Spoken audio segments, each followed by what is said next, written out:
मित्रों, देवेंद्र जी से मैंने कहा था कि मैं केवल कविता सुनने के लिए आऊँगा और बहुत अच्छी कविताएं सुनने को मिली। जिस तरह से बात शुरू की थी भूषण जी ने और जिस समय की बात उन्होंने की थी, तो मित्रों इस पाठ के साथ कविता पाठ के साथ जो अपना समय है और पीछे भी मैं मुड़ करके देखता हूँ कि आज़ादी के लगभग 10-12 साल बाद ही लगभग एक मोहभंग जैसी स्थिति आई और यहाँ पर एक महत्वपूर्ण कवि अशोक वाजपेयी जी थे और उन्होंने कहा कि उस मोहभंग के दौर को कि ये कविता विचारों की विदाई है। लगभग 80 के दौर में जो है उन्होंने कहा कि कविता की वापसी है। और एक जो 90 का दौर है, अगर आप देखें तो इस दौर में जिस तरह की कविताएं लिखी जा रही हैं और एक भाषा के रूप में हिंदी और हिंदी की कविता आज जिस स्थिति में है और उसमें भी उन्होंने बताया कि लगभग 50-60 तो ऐसे कवि है ही हैं जो कि बहुत अच्छा लिख रहे हैं, नो डाउट, इस पर कोई डिस्प्यूट नहीं है।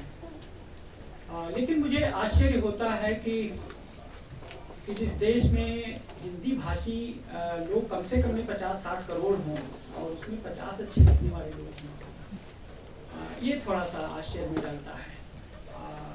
यह अंतिम कविता जो पंक्ति मंगलेश जी की कि वो जो समय की जो विडंबना में वो कविता की तरह कि और उसमें 5 पीढ़ियां और 5 पीढ़ियों के 50 लोग,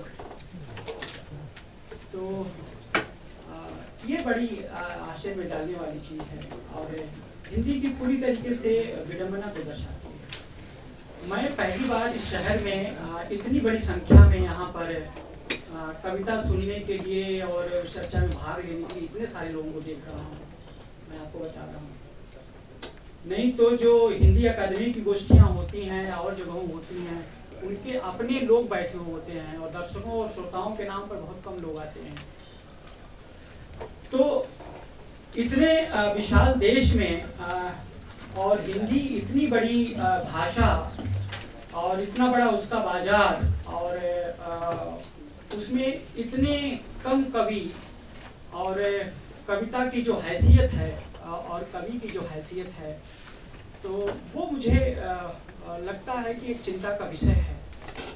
आज हिंदी में जो कविताएं लिखी जा रही हैं, मंगलेश भाई ने जो कविताएं सुनाई, मनलोई जी ने जो कविताएं सुनाई, अशोक जी ने जो कविताएं सुनाई, अंका जी ने बहुत अच्छी कविताएं। और मैं समझता हूँ कि दुनिया में जहाँ भी कविता लिखी जा रही है मित्रों, किसी भी देश में, वहाँ से हिंदी में लगभग 2 दर्जे की कविताएं नहीं हैं, बहुत अच्छी कविताएं लिखी जा रही हैं और मुझे गर्व भी है। लेकिन हिंदी की जो स्थिति है आज और जितना कहना चाहिए कि नॉन सीरियसनेस आ गया है पूरी एक संरचना में, उसमें मुझे लगता है कि आने वाले दिनों में शायद अगर प्रकाशक पे जो है छापने के लिए तैयार नहीं है कविता संग्रह, और मेरा एक रिसर्च स्कॉलर जो कि बहुत अच्छा कवि है वो कहता कि सर अगर आप कहेंगे तो शायद आपका कहना मान लेगा, तो मैं समझता हूँ कि क्यों मानेगा, क्योंकि मैं जहाँ हूँ शायद उसको देखते हुए मानेगा।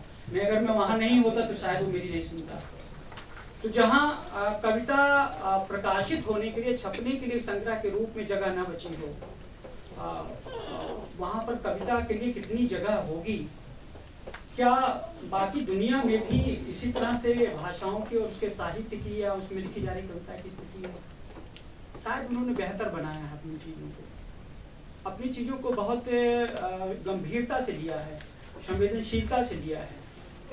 हम अपने साहित्य के प्रति, अपनी कविता के प्रति, अपने लेखकों के प्रति शायद उस तरह की बातें नहीं है कि अगर सात्र ने कुछ ऐसा कहा और ये कहा गया कि सात्र को अरेस्ट कर लो, तो आवाज उठती है कि सात्र को अरेस्ट करने का मतलब है कि पूरे फ्रांस को अरेस्ट करना। और सोवियत संघ का एक ऐसा पोएट जो जेल में रह करके आता है उसके बारे में फिर ये कहा जाता है उसके लेखन से उनसे कहिए कि वो देश छोड़ के चले जाए। फिर वो पोएट कहता है कि मैं कहता हूँ कि ये लोग चीन चले जाए या कहीं और चले जाए। ऐसी हैसियत शायद हिंदी कविता में हम लोगों ने नहीं बनाई, हमारे लेखकों की वो स्थिति नहीं है। और वो लेखक लिख रहे हैं तो उनकी कोई गलती नहीं है, लेकिन शायद हम सभी लोग उसके जिम्मेदार हैं, मैं समझता हूँ। अगर उसको हम बड़े संवेदनशील तरीके से गंभीर तरीके से उसको बरतते नहीं, उस अपने अदब को, अपने उस कल्चर को जीते नहीं अपने जीवन में, तो शायद हम कोई एक बहुत कहना चाहिए कि नैतिक चीजों को जन्म नहीं देते हैं, संवेदनशील चीजों को जन्म नहीं देते हैं। हमारा वो कंसर्न या हमारा वो कमिटमेंट नहीं दिखता है कि हम अपनी चीजों के साथ खड़े रहें। इस दिल्ली जैसे शहर में अरुंधति राय जैसी लेखिका कुछ बोलती है या गौतम नवलखा जैसे लोग बोलते हैं, उनके खिलाफ दिल्ली पुलिस FIR दर्ज करती है और एक भी लेखक कवि या इस दिल्ली के इतनी बड़ी जनसंख्या वाले लोग हैं कोई नहीं बोलता है। और देश का गृह मंत्री दिखाता है कि ये हमारे पास अगर आप ज्यादा बोलेंगे अंदर करेंगे। तो मैं थोड़ा सा मैं सप्लीमेंट करना चाहता हूं कि रविभूषण जी ने जो कुछ कहा कि ये जो पूरा मध्यवर्गीय पूरा एक दौर चला रहा मोहभंग से लेकर के अब तक, क्या वास्तव में हमारी आवाज की कोई उस तरह से हैसियत नहीं रह गई है उस मध्यवर्गीय आवाज की, और लगभग हम लोग एक ऐसी जगह पहुंच गए हैं कि जहां हर चीजें बड़ी संकुचित हो रही हैं, छीड़ हो रही हैं, और आगे कोई उसका बहुत अच्छा कुछ रूप मुझे नहीं दिखाई दे रहा है। मैं ना उम्मीदी में जीने वाला व्यक्ति नहीं हूं, लेकिन मुझे पता नहीं क्यों ये लगता है, लेकिन कहीं कहीं लगता है कि उसमें कुछ लोग हैं वो जो सताए हुए लोग थे, जो वंचित लोग थे, उनकी जो आवाजें निकल करके आ रही वो तो एक आशा की किरण हैं, चाहे वो स्त्री की आवाज हो, चाहे वो दलितों या आदिवासियों की आवाज हो, या चाहे इस तरह की आवाज हो दूसरी भाषाओं में। तो मुझे लगता है कहीं ऐसा ना हो कि आने वाली जितनी अच्छी कविताएं मैंने यहाँ सुनी और हर कविता पर लगभग बात करने का मन हो रहा है, कहीं ऐसा ना हो कि हिंदी में जितना सारा अनुवाद हो रहा है हम लोग अनुवाद पर निर्भर हो जाएं कि दूसरी भाषाओं की कविताओं को हम अनुवाद के सहारे पढ़ें और जानें, और शायद हम कविता लिखना भूल जाएं, कविता सुनना भूल जाएं, कविता बरतना भूल जाएं। तो मेरी चिंता मित्रों एक इस तरह की है, मैं इस रूप में चीज़ों को देख रहा हूँ, क्योंकि मध्य वर्ग जिस तरह से कैरियरिस्ट है चीज़ों को लेकर के, और अपनी जो भाषा है, अपनी मातृभाषा है, अपना जो साहित्य है, अपनी जो संस्कृति है, उसके प्रति बहुत वो लेकर के उन चीज़ों के प्रति बहुत उसकी चिंता नहीं है। और हम व्यवस्था को तो नहीं दे सकते हैं कि व्यवस्था जिस रूप में काम कर रही है, और नीचे से जो आप देख रहे हैं पूरा एक शिक्षा का पूरा जो मामला है, एजुकेशन की जो पूरी पद्धति है, कि हमें थोड़े बहुत छात्र बाहर के मिल जाते हैं, बिहार के या मध्य प्रदेश कहीं के, कि जो साहित्य पढ़ने के लिए आते हैं, नहीं तो नीचे के स्कूलों में जिस तरह से उनको हिंदी पढ़ाई जाती है, जिस तरह से साहित्य पढ़ाया जाता है, और जब हमारे पास वो विश्वविद्यालयों में पहुंचते हैं तो फिर क्या हश्र होता है। तो हम लोगों ने, हम हिंदी वालों ने भी कहना चाहिए कि अपने साहित्य की दुर्गति की, उस लायक नहीं बनाया हम लोगों ने कि ताकि हम उस पर गर्व कर सकें या कह सकें कि हाँ एक ऐसी भाषा को हम बरत रहे हैं, एक ऐसे साहित्य को हम जी रहे हैं, उसमें सांस ले रहे हैं कि आगे भी वो उसी तरह से चलती रहेगी। इस नाते मित्रों ये जो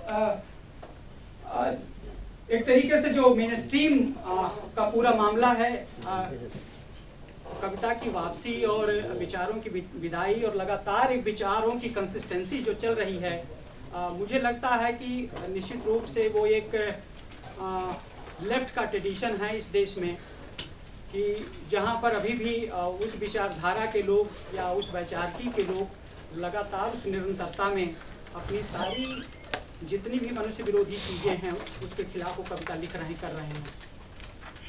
आप पूरा पीछे से आज़ादी के पहले से लेकर के अभी तक अगर आप देखें, चाहे वो उस तरह की कविता हो, प्रगतिशील कविता हो, जनवादी कविता हो, या जो नवजनवादी कविताएं, पूरा साहित्य हो, और उन चीज़ों से निकली हुई चीज़ें हों, तो वो तो है ही हैं वो। और उन्होंने बहुत सारी चीज़ों को भी सप्लीमेंट किया है, बहुत ऐसी आवाज़ों को भी उन्होंने उठने में सहायता दी है कि वो चीज़ें निकल करके सामने आ रही हैं।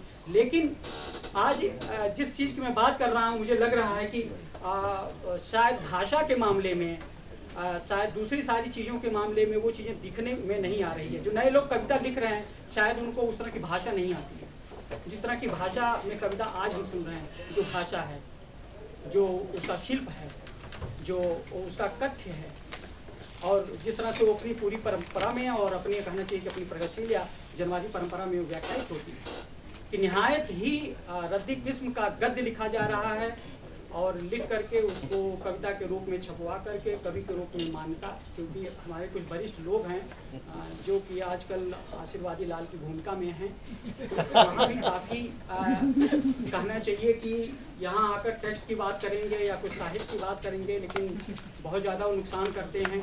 तो शायद कई तरह की चिंता है, भाषा को लेकर के भी है, विचार को लेकर के है, अपने पूरे साहित्य को लेकर के है। ये कुछ चिंताएं हैं जो कि मैं जो सुन रहा था यहाँ पर, उन चीज़ों से मैं सप्लीमेंट करना चाहता था। बस इतना ही मैं कहना चाहता हूँ। बहुत बहुत शुक्रिया। मतलब तमाम आशीर्वचन के बाद मुझे लगा कि दुर्गा प्रसाद गुप्त की आवाज़ में एक दर्द और नाउम्मीदी कहीं ना कहीं बोल रही थी।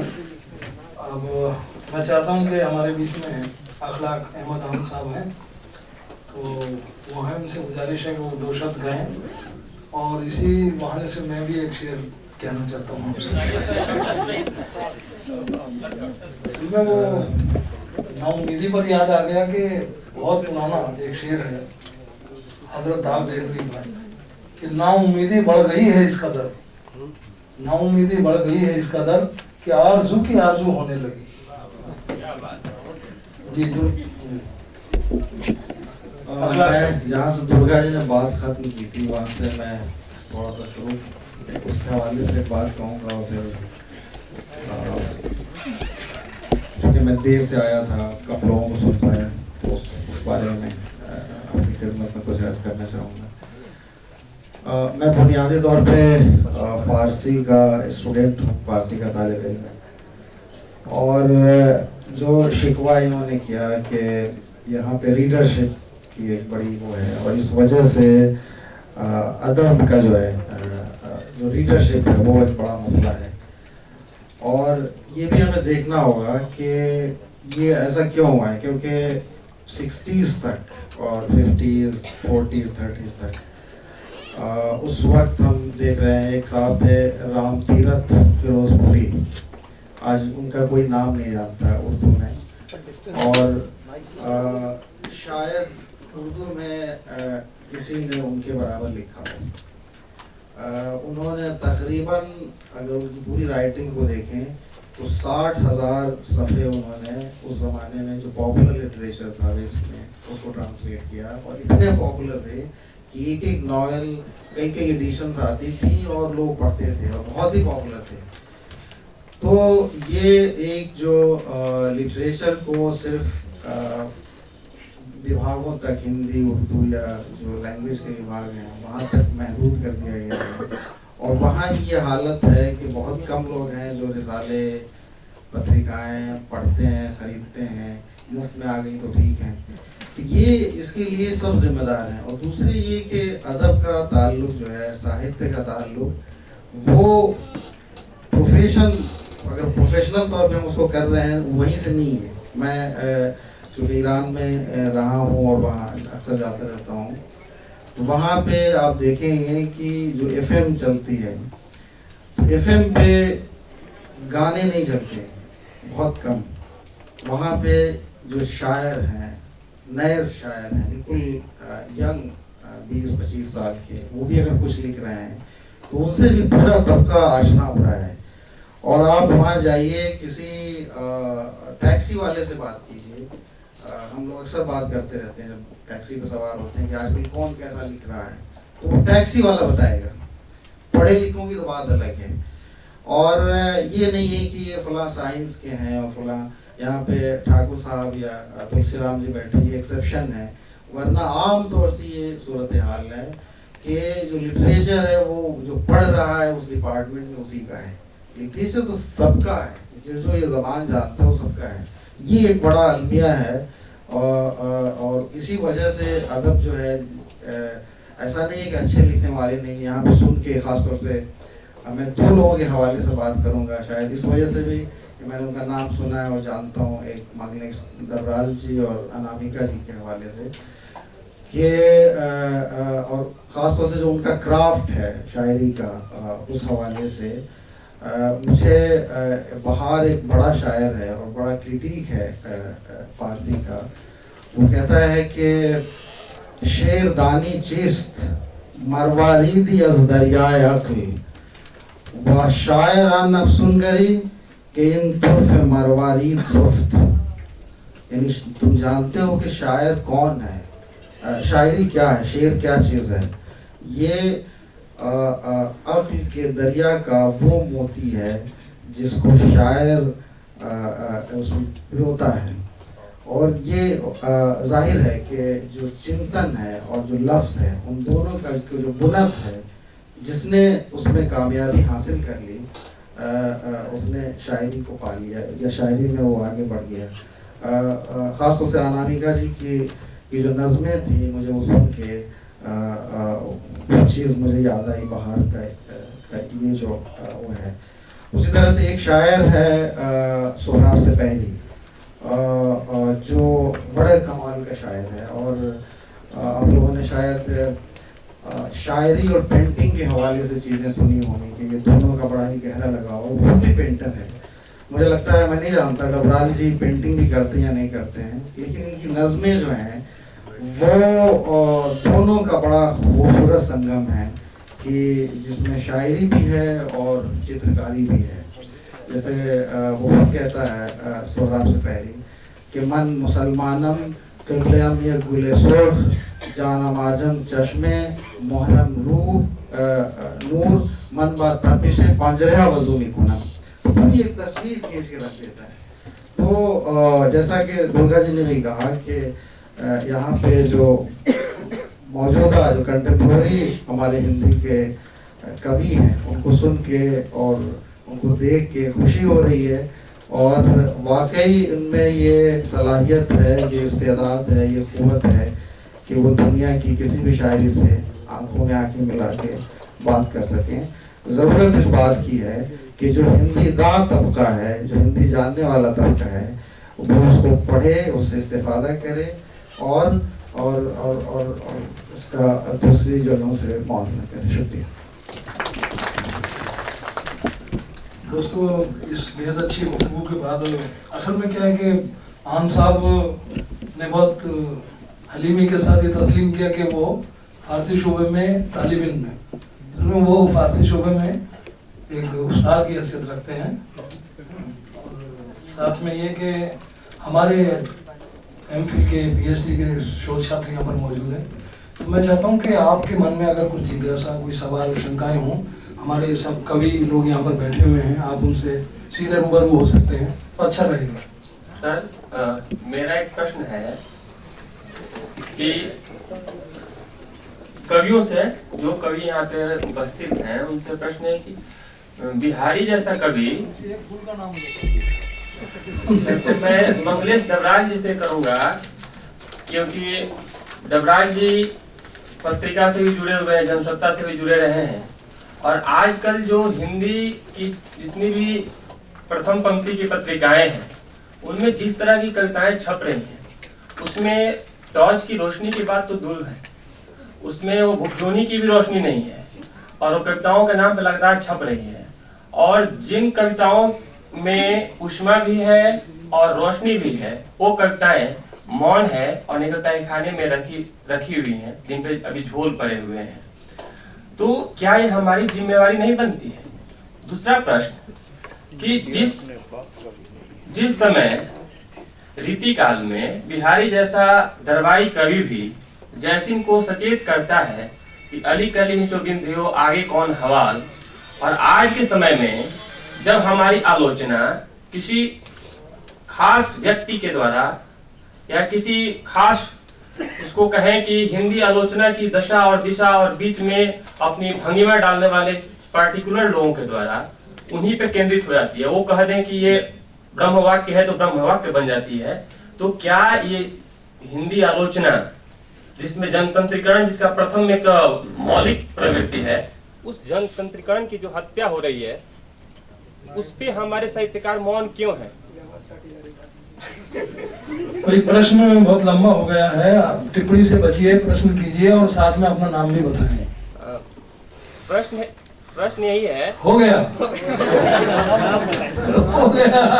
हो गया, अपना नाम बता दीजिए कृपया। राजेश्वर। और आपका सवाल किससे मुखातिब है? जी मंगलेश जी। आपके इस सवाल में कई सवाल हैं। तो एक तो ये है कि मुझे लगता है कि आज हिंदी में 50 नहीं बल्कि 500,000 कवि होंगे और बहुत लिखा जा रहा है, क्योंकि मध्य वर्ग की लिखने की इच्छा बहुत बढ़ी हुई है, हर चीज़ की इच्छा बहुत बढ़ी हुई है, तो उसमें लिखने की इच्छाएं बढ़ी हुई हैं, अपने को व्यक्त करने की इच्छा बहुत बढ़ी हुई है। तो और इस समय जैसा कि आपने खुद कहा, आलोचनात्मक जो विमर्श है वो बहुत कम है, आलोचना जो क्रिटिकलिटी है वो उसमें बहुत गिरावट आई हुई है। तो हमारे पास आलोचना का काम क्या है? वो अच्छी कविता को, अच्छे साहित्य को खराब साहित्य से अलगाती है। तो एक तरह का वो इस तरह काम करती है, जिसको नीर क्षीर विवेक पारंपरिक भाषा में कहा जाता है। तो आज वो नीर क्षीर विवेक की आलोचना है नहीं, तो इस तरह से घमासान दिखाई देता है और एक बड़ी भीड़ है जिसमें अच्छा बुरा है, सब कुछ छप रहा है। तो ये हमारी पाठकीय उस पर निर्भर है कि वो अच्छा अच्छा ले और बुरा बुरा जो है न ले, उसको न पढ़े। तो मुझे लगता है कि एक उपाय तो इसका ये है। और जो आपका कहना है कि जो अच्छी कविता है, जो जिसमें ऊष्मा है और आँच है और प्रकाश भी है, वो कहीं दबी हुई है, ऐसा नहीं वो दबी हुई है तो उसी भीड़ में दबी हुई है। लेकिन ये अपने आप में संकेत बहुत अच्छा है कि लोगों के अभिव्यक्ति की जो इच्छा है वो बहुत बढ़ी हुई है। इससे ये कहा जाता है कि खराब कविता, जो खराब साहित्य जो है वो तभी भाषा के इस्तेमाल को बढ़ाता है समाज में। तो पल्प फिक्शन जो है, सस्ता और लोकप्रिय रूमानी साहित्य, गुलशन नंदा के उपन्यास जो है साहित्यिक लिहाज से उनका भले ही कोई महत्व न हो, लेकिन उन्होंने समाज में भाषा के इस्तेमाल को बढ़ाया है। ये इतना श्रेय हमको देना होगा उसको। तो मुझे लगता है कि ये तो शायद अच्छी बात है अगर ज़्यादा लिखा जा रहा है, और ये हमारे विवेक पर निर्भर है कि हम उसमें से क्या अच्छा पढ़ते हैं और क्या खराब छोड़ देते हैं। कमल कुमार जी हमारे बीच में उपस्थित हैं। मैं चाहता हूँ, वो कथाकार हैं और शायद कवित्री भी, बहुत देर से नजर पड़ी मेरी। नहीं, शायद नहीं है। अच्छा तो मैं चाहता हूँ वो भी कुछ अपना सवाल रखें, कोई उनके मन में बात हो, टिप्पणी करें यार। शुक्रिया। पहली बात तो ये कि कविता पर कोई सवाल नहीं होता है। कविता अगर आपके भीतर एक सवाल पैदा करती है, आपके भीतर, और कविता आपको बेचैन करती है, तो वो कविता सार्थक होती है। और जो कविता अपने समय की सारी विसंगतियों को, असंगतियों को, अपने यथार्थ को, अपने सारे विरोधों को लेकर चलती है, वही कविता होती है। और आज मुझे लगता है कि जो हमारे कवि लिख रहे हैं, जो हम लिख रहे हैं, वो वही लिख रहे हैं।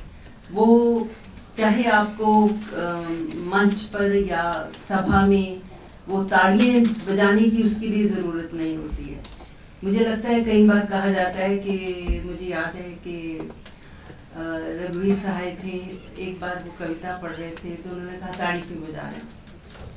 तो कविता जो है, आज जो कविता लिखी जा रही है, जो कविता लिख रहे हैं, और मुझे लगता है कि बहुत कविता लिखी जा रही है, हर तरह की कविता लिखी जा रही है, वो ताड़ी बजाने वाली कविता नहीं है, वो हमारे मन में ठक ठक ठक करने वाली कविता है।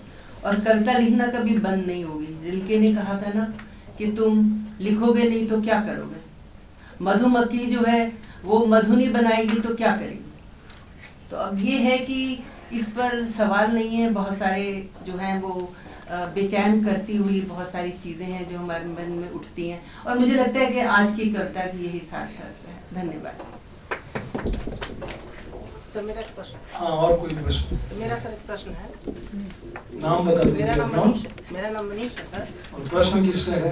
मेरा प्रश्न सर कवियों से है जो कि उपस्थित सर प्रश्न ये है, मंगलेश जी जवाब या नाम का जवाब या दिनेश जी भी है। हाँ जी। प्रश्न प्रश्न सर ये है मेरा हाँ, कि दुर्गा जी भी कवि हैं। जो आज कविताएं लिखी जा रही है वो आखिर है किसकी? या तो कोर्स में लगा है केवल पढ़ने के लिए, उसका आम लोग तक क्या प्रभाव है? उदाहरण के लिए हम देखते हैं कि गांव का एक अनपढ़ लोग जो है वो भी आज तुलसी सुर का कोई उदाहरण दे के जो है अपनी बात को प्रमाणित घोषित कर देता है और उसमें जो छिपी नैतिकता है उससे लोगों को प्रभावित करता है। लेकिन आज की कविता जो समकालीन लिखी जा रही है इसका तो कहीं उदाहरण नहीं मिलता। तो इसकी सीमाएं क्या है और किसके लिए कविता है? सारे कवि चुप हैं तो मैं शायद बोलता हूँ।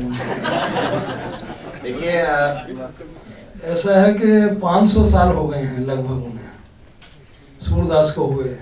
आज के कवि को कम से कम 50 साल तो इंतजार करना चाहिए। तो ये कविताएं भी शायद जो है लोगों की जबान पर आ जाए। एक उत्तर तो इसका ये है, बाकी दूसरा मंगलेश जी देंगे। हाँ, एक बात ये भी है। दूसरी बात ये, तुलसीदास मुझे नहीं पता कि वो अपने समय में इतने लोकप्रिय थे या नहीं, मुझे ये जानकारी नहीं है। ये जानकारी जरूर है कि उन्होंने रामलीला शुरू की थी, लेकिन तुलसीदास की हनुमान चालीसा है वो रामचरितमानस से ज्यादा लोकप्रिय है। और जो अच्छी कविता है तुलसीदास की, सचमुच सशक्त कविता जो विनय पत्रिका, वो बहुत कम लोकप्रिय है।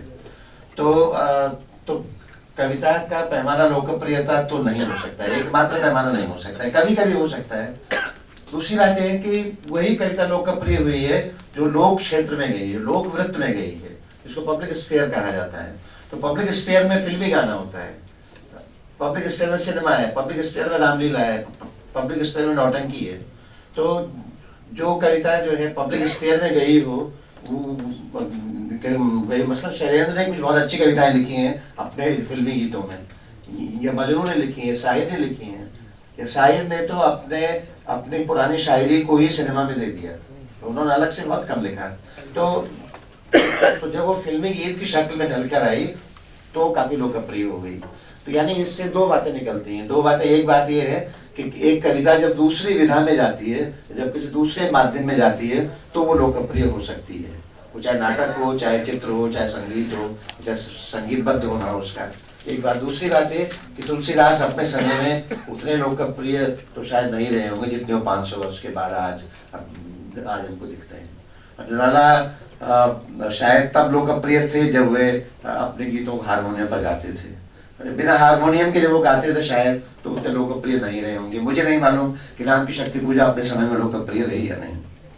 तो ये सब तो लोकप्रियता कोई पैमाना नहीं हो सकता। नहीं सर, मेरे कहने का मतलब उसका जो प्रभाव है वो आम लोगों तक जो समकालीन लिखा जाए। कविता अनपढ़, आधुनिक कविता अनपढ़ लोगों के लिए नहीं ही है लगभग। हाँ, तो वही मेरे कहने का मतलब यूनिवर्सिटी तक ही सीमित है या इसका प्रभाव सार्वजनिक है? क्योंकि उन तक पहुंचने का कोई साधन नहीं है उसके पास। इसका मतलब ये नहीं है कि आप हारमोनियम लेकर आप अपने कविता शुरू कर दें। आप जिस विश्वविद्यालय में पढ़ते हैं वो विश्वविद्यालय कितनी कविता को अपने छात्रों तक पहुंचाता है, आप यहीं से उसको देखें अगर, तो मुझे लगता है समाज में कविता के पहुंचने के रास्ते बहुत कम है। किसी भी संचार माध्यम में कविता सुनाई दिखाई जाती, कोई उपाय नहीं है। पत्रिकाओं की जो पहुंच है, आपके किसी अखबार में कविता के लिए कोई जगह नहीं है। तो मुझे लगता है सारे रास्ते तो उस तरह बंद है, कैसे कविता पहुंचे लोगों तक। एक सवाल मेरा नामिका मैम से है। मैम, मेरा नाम बेनज़ीर है और मैं अभी एमफिल में हूँ। मैम, जो आपने कविता पढ़ी थी मृत्यु, तो इसमें जो मृत्यु को लेके आपने पूरा लिखा है, तो इसके पीछे मैम आपने किन चीज़ों से प्रेरित होके या फिर ऐसी कौन सी आकांक्षा थी जिसकी वजह से आपने ये कविता लिखी मृत्यु, और इसी नाम के आधार पे आपने पूरी कविता को, इसका पूरा निर्माण किया अपनी कविता का। तो मैम, आप इसके पीछे जो आपका मंतव्य रहा है, जो भी विचार रहे हैं, जो आपकी सोच रही है मैम, उसको आप बताइए। मोहल्ले की लड़की अगर मृत्यु को मोहल्ले की लड़की अगर मैं कह रही हूँ, तो व्यंजना की तरह से अगर व्यंजनात्मक ढंग से देखेंगे तो चारों अखबार में, रोज अखबार पढ़ के आदमी को अखबार से मुंह छुपा लेने का मन करता है। उसमें एक छोटा सा उस कविता का अपोरिया या उस कविता की ग्रंथ जो है वो फसाद, दंगे या फसाद में झाड़ू लेके जो मृत्यु बहारती है सड़क, बहुत कौशल से। तो चूंकि कविता बहुत कमसुखन विधा है, बहुत शर्मीली विधा है, इसलिए वो इशारों में बोलती। कविता का स्वभाव स्त्री के स्वभाव जैसा है, वो कम बोलती है, इशारों में बोलती है, लेकिन कोई एक सूत्र उसमें होता है जिससे उसका अर्थ खुल जाता है। खुल जा सिमसिम की तरह वो अली बाबा का जो दरवाजा है बंद गुफा के मुंह से, वो पत्थर हट जाता है। तो उस कविता का जो पत्थर हटता है गुफा से, वो फसाद पर, वो मृत्यु मोहल्ले की लड़की जो है कहीं से कभी भी आ जाती है। मोहल्ले की जो लड़की होती है खासकर कस्बों में, वो पूरा कहीं भी किसी भी जगह उसका प्रवेश हो जाता है कभी भी, और वो इतना अधिक आती जाती है कि सबसे अंतरंग हो जाती। तो एक तो मृत्यु एक स्वाभाविक मृत्यु है, उससे भी खौफ का सवाल नहीं है, क्योंकि वृद्धाएं जो हैं जो लिखी अपनी टूटी खाट पे उसका इंतजार करती हैं, जिनकी तेल मालिश करने नहीं आता, अपनी टूटी मोबाइल, सब परदेश में है तो टूटी मोबाइल उनकी तकिया के नीचे है, तो वो भी टूटा हुआ है, मोबाइल जो है टूटा हुआ है। ऐसे में किसी के स्पर्श की आकांक्षा, तो जब मृत्यु ही लड़की की तरह, मोहल्ले की लड़की की तरह आए और उसके स्पर्श से उसको नया स्पंदन दे। कोई घटना विहीनता, दो तरह के उसमें दृश्य है। एक तो घटना विहीनता जो वृद्धाओं, उपेक्षित वृद्धाओं, सारे के सारे गांव कस्बे उपेक्षित वृद्धाओं से भरे हुए हैं। गांव में वृद्धों के अलावा, खासकर जिस हिस्से से मैं आती हूँ, विस्थापन वहाँ इतना अधिक है शिक्षा और नौकरी की सुविधाओं की कमी के कारण कि गाँव में सिर्फ वृद्धाएं बच गई हैं। तो उनका एक टूटा मोबाइल दे दिया जाता है उनको, कोई भी पुराना मोबाइल उनके तकिए के नीचे रखा रहता है, लेकिन वहाँ कोई नेटवर्क नहीं, कुछ नहीं। तो वहाँ मृत्यु ही एक बड़ी घटना है कि चलो कुछ नहीं होता, मैं मृत्यु से ही दोस्ती कर लूंगी। ये वृद्धाओं को जो करुणा से देखा जाता है और मृत्यु को जो खौफ से देखा जाता है, एक पक्ष में वृद्धाएं उसको अंगीकार करती है मोहल्ले की लड़की की तरह, और जीवन की झूर रोटी वो सेकती है। वो एक अंतरंग चित्र है जो किसी भी घर में वृद्धाएं जो है एक लोई का आटा छोड़ देती हैं, और जो घर की औरतें अगल बगल की होती है लड़की, वो उसका चिड़िया बनाए या उसकी रोटी सेके, वो एक अतिरिक्त खाना आने वाले अतिथि के लिए रहता ही है। तो एक पक्ष तो वो है। दूसरा फसाद से जो मतलब लगातार ही मृत्यु हो रही है, लगातार ही हत्याएं हो रही हैं, उसका पक्ष है कि वो भी आप अपनी परछाई नहीं लांघ सकते, है ना। तो इस तरह से ये व्यंजना कविता की ताकत ही होती है, तो वही कोशिश की गई है, उसमें सरकाज़्म भी है और एक रेगुलर चित्र भी है। Thank you so much sir. मेरा एक प्रश्न है, मेरा एक प्रश्न अब ये लगभग आखिरी प्रश्न होगा क्योंकि बाहर सर चाय के लिए सर मेरा एक प्रश्न अनामिका जी से है। कोई एक प्रश्न? जी मैं दीपशिखा बोल रही हूँ।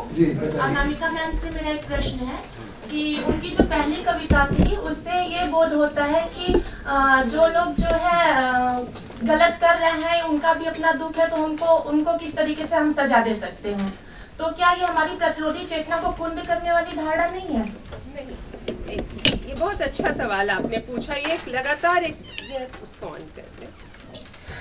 ये बहुत बड़ा भ्रम है जिसको मैं भेदना ही चाहती थी, और मैं बहुत खुश हूँ कि आपने ये सवाल उठाया।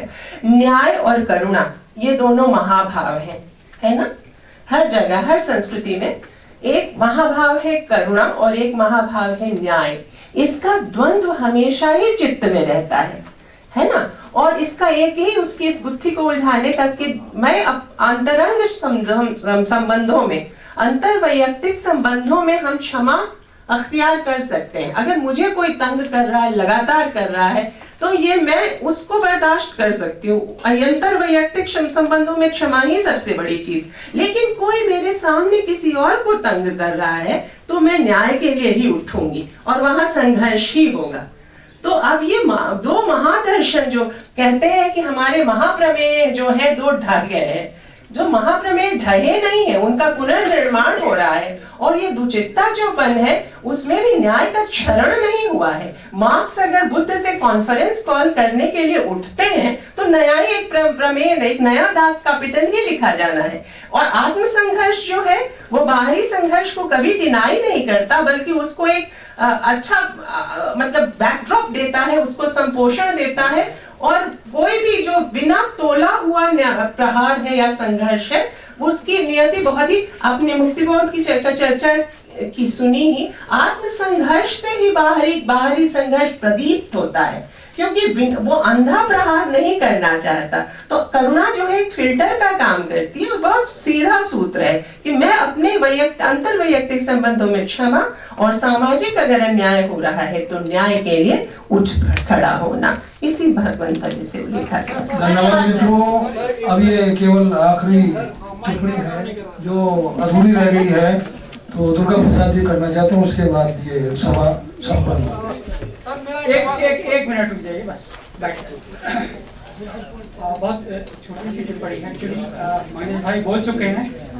एक छात्र थे जिन्होंने भक्ति पोएट्री की बात और तुलसी जी की बात की थी और लोकप्रियता की बात की थी। तो मित्रों, वो जो भक्ति काल है और रीति काल है, अगर आप देखें जो कविता है उसका जो कंपोजिशन है, अगर कायदे से देखें तो वो भक्ति के साथ है, धर्म के साथ है और संगीत के साथ है। सांगीतिक प्रभाव जिन कहना चाहिए कि कविताओं के साथ है या छंद के साथ है, वो ज़्यादा करीब रही हैं लोगों के कहना चाहिए कि स्मृति के। और अगर आप मंगलेश जी बैठे हुए हैं, मंगलेश जी की दो कविताएं मुझे तत्काल याद आ रही हैं, केशव अनुरागी और संगतकार। तो जो सांगीतिक प्रभाव वाली कविताएं हैं और उनका संबंध भक्ति से और उनका संबंध धर्म से रहा है, तो निश्चित रूप से वो उस समय लोकप्रिय रही हैं। उसका कारण ये भी रहा कि आपके पास ज्यादा विधाएं भी नहीं थी।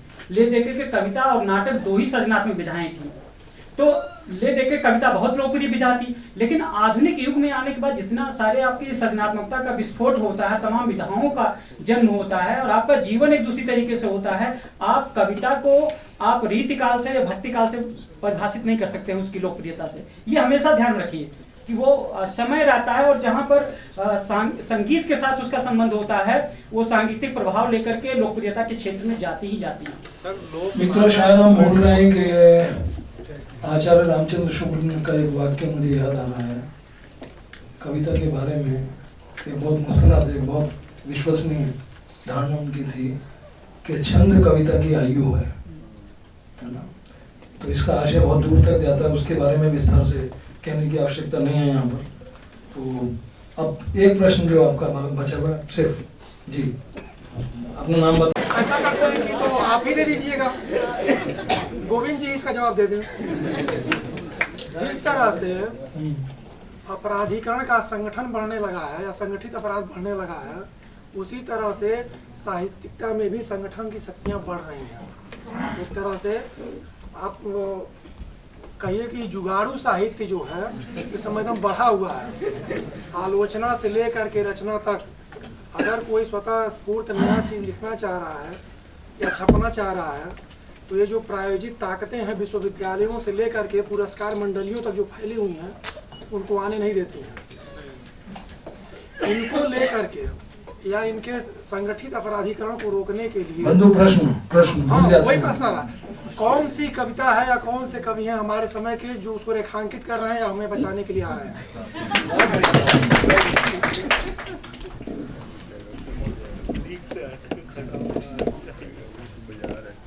देखिए, इसको आप जवाब तो नहीं, लेकिन जवाब की जगह समझ लीजिए, बहुत पहले शमशेर जी इसका जवाब देकर जा चुके हैं। उन्होंने कहा कोई भी लेखक संगठन जो विचारधारा के आधार पर चलते रहते हैं, वो किसी भी लेखक की कोई मदद नहीं करता। उन्होंने बहुत स्पष्ट कहा है, ठीक है। लेखक की जो समस्याएं हैं वो उसकी अपनी जाति समस्याएं हैं, उनकी अपनी निजी और व्यक्तिगत समस्याएं, उनको वही सुलझाता है। लेखक अपनी दुनिया आप बनाता है और मिटाता भी आप ही है। बहुत संक्षेप में मेरा यही है। और अब ये मृत्युंजय हमारे बीच में हैं और वो दो शब्द कहेंगे अपने बारे में, अपनी कविता के बारे में।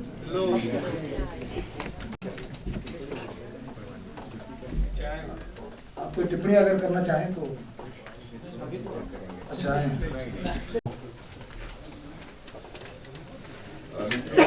भारतीय भाषा केंद्र के आमंत्रण पर ये अद्भुत कला सम्मेलन है। दुर्गा जी ने ठीक ही कहा कि हमारे छात्र भी यहाँ पर हैं और बाहर से काफी लोग। कमल कुमार जी ने शायद सुना या देखा होगा, चलिए सुनने के लिए, ये हमारे लिए बहुत ही खुशी की बात है। सिल्विया जी मिलान यूनिवर्सिटी में हिंदी पढ़ाती हैं और आजकल दिल्ली में है, तो उनको अच्छा लगा, नेट पर देखा कि ऐसा कार्यक्रम जेएनयू में हो रहा है, वो लगातार 3 दिन से इसको अटेंड कर रही है। तो सबसे पहले मैं रविभूषण जी के प्रति काफ़ी आभारी हूँ, उन्होंने कविता और हमारे समय पर बहुत अच्छा वक्तव्य दिया।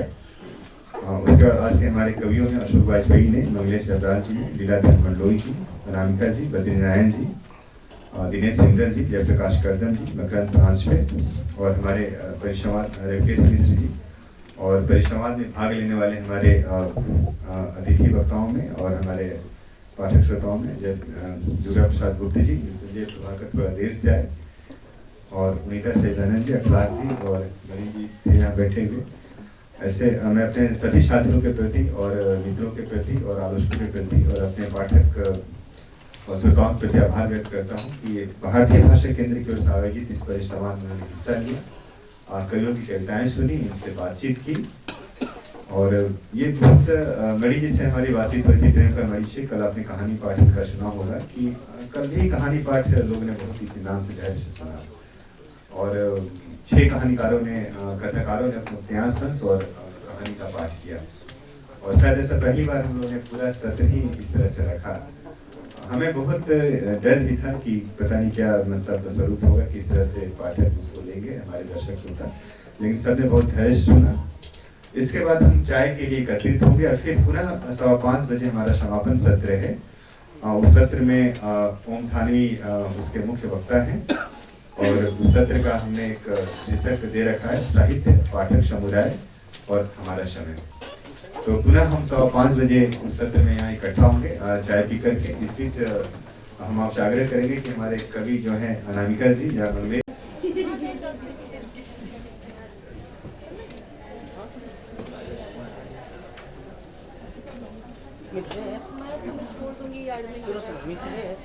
फिर अभी क्यों जा रहे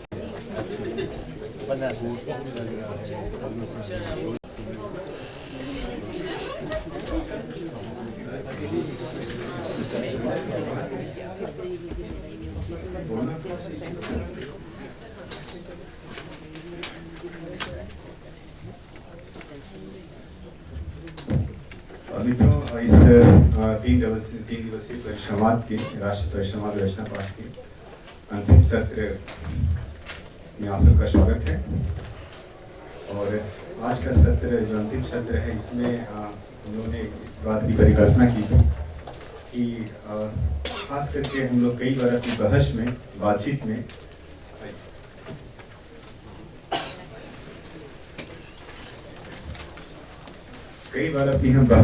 बातचीत में हम पाठक समुदाय को एक तरह से भूल जाते हैं, या हम इस बात को भूल जाते हैं कि एक ऐसा पाठक समुदाय भी है जिसका समाज के साथ गहरा रिश्ता होता है, साहित्य के साथ गहरा रिश्ता होता है, और कहीं ना कहीं वह अपने समय के जो सवाल होते हैं उनसे सीधे टकराता है।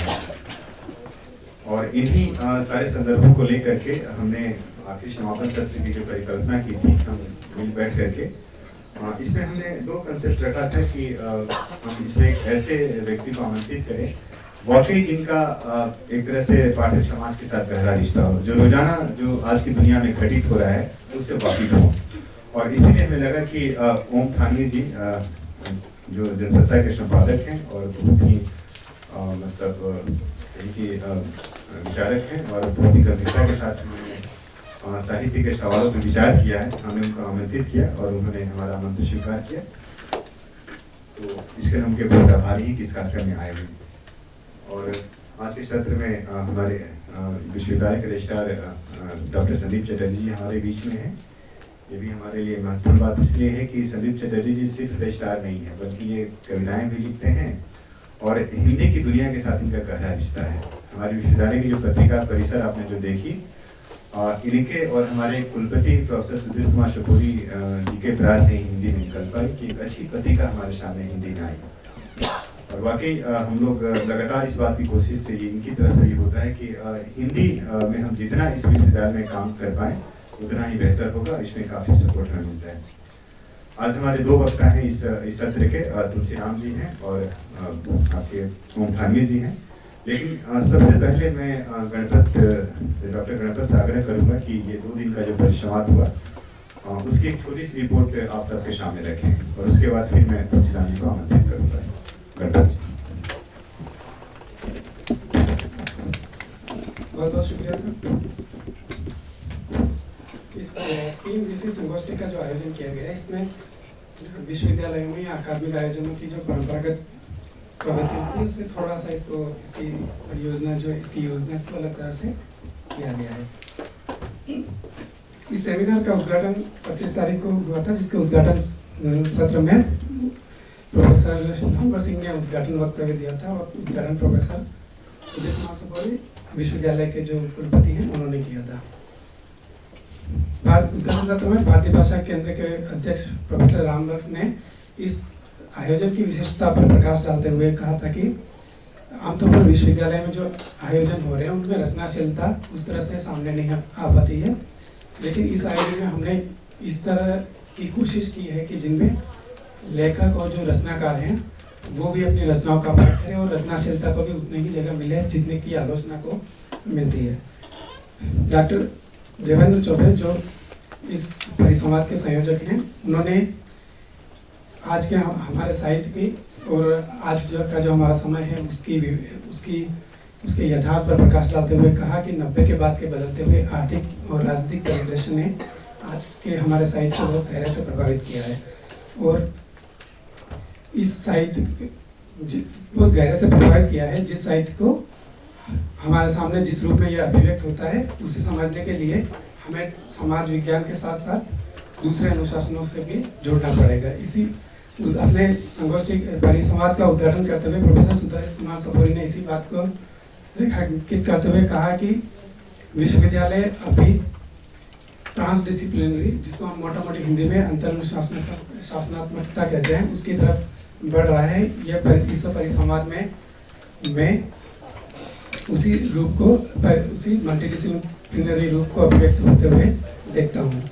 उद्घाटन करते हुए प्रोफेसर नामवर सिंह ने कहा था कि आजकल के साहित्य में आत्मसंघर्ष को एक मूल्य के रूप में स्थापित किया जा रहा है, लेकिन आत्मसंघर्ष के साथ साथ समाज संघर्ष का भी स्थान मिलना चाहिए। प्रोफेसर मैनेजर पांडे ने मुख्य वक्तव्य देते हुए आज के समय के बारे में प्रकाश डालते हुए कहा कि ये विकट यथार्थ का समय है जो कि वंचित वर्ग के लिए प्रतिकूल है और पूंजीपति शक्तियाँ हमारे समय में बहुत हावी है।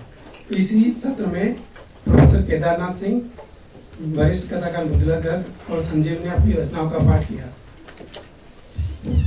कहानीकार प्रेमपाल शर्मा ने और उपस्थित श्रोताओं ने अब उसके बाद परिचर्चा में भाग लिया। अध्यक्ष वक्तव्य देते हुए भाषा संस्थान के डीन प्रोफेसर मोहम्मद असलम इस्लाही ने इस बात की पर प्रसन्नता व्यक्त की कि हम लोग इस जो भारतीय भाषा संस्थान में जिस तरह के विशिष्ट के विविधतापूर्ण आयोजन होते रहे हैं उन्हीं आयोजनों की एक कड़ी है।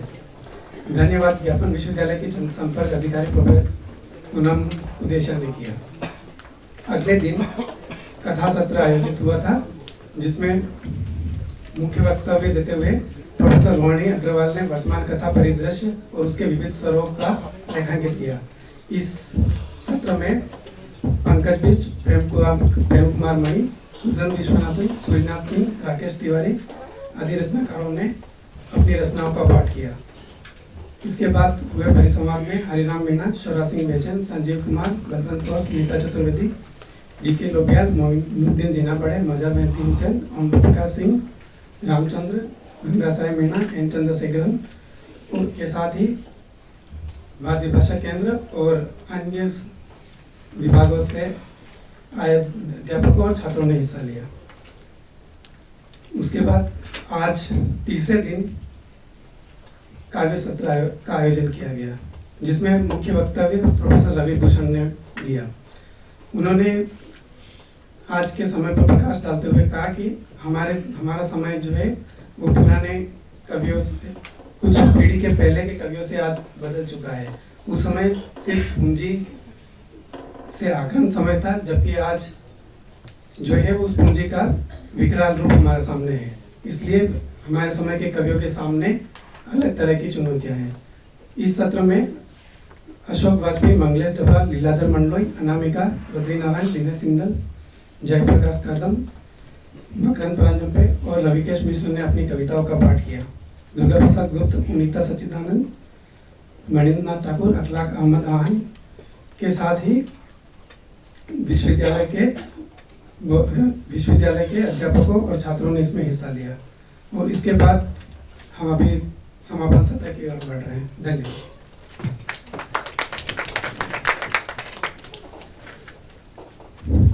मित्रों, आगे हम अपना कार्यक्रम शुरू करें इसके पहले मैं अपने भारतीय भाषा केंद्र के अध्यक्ष प्रोफेसर रामलाल जी से आग्रह करूंगा कि ओम धामी जी का यूनिवर्सिटी का मोमेंटो लेकर के स्वागत करें।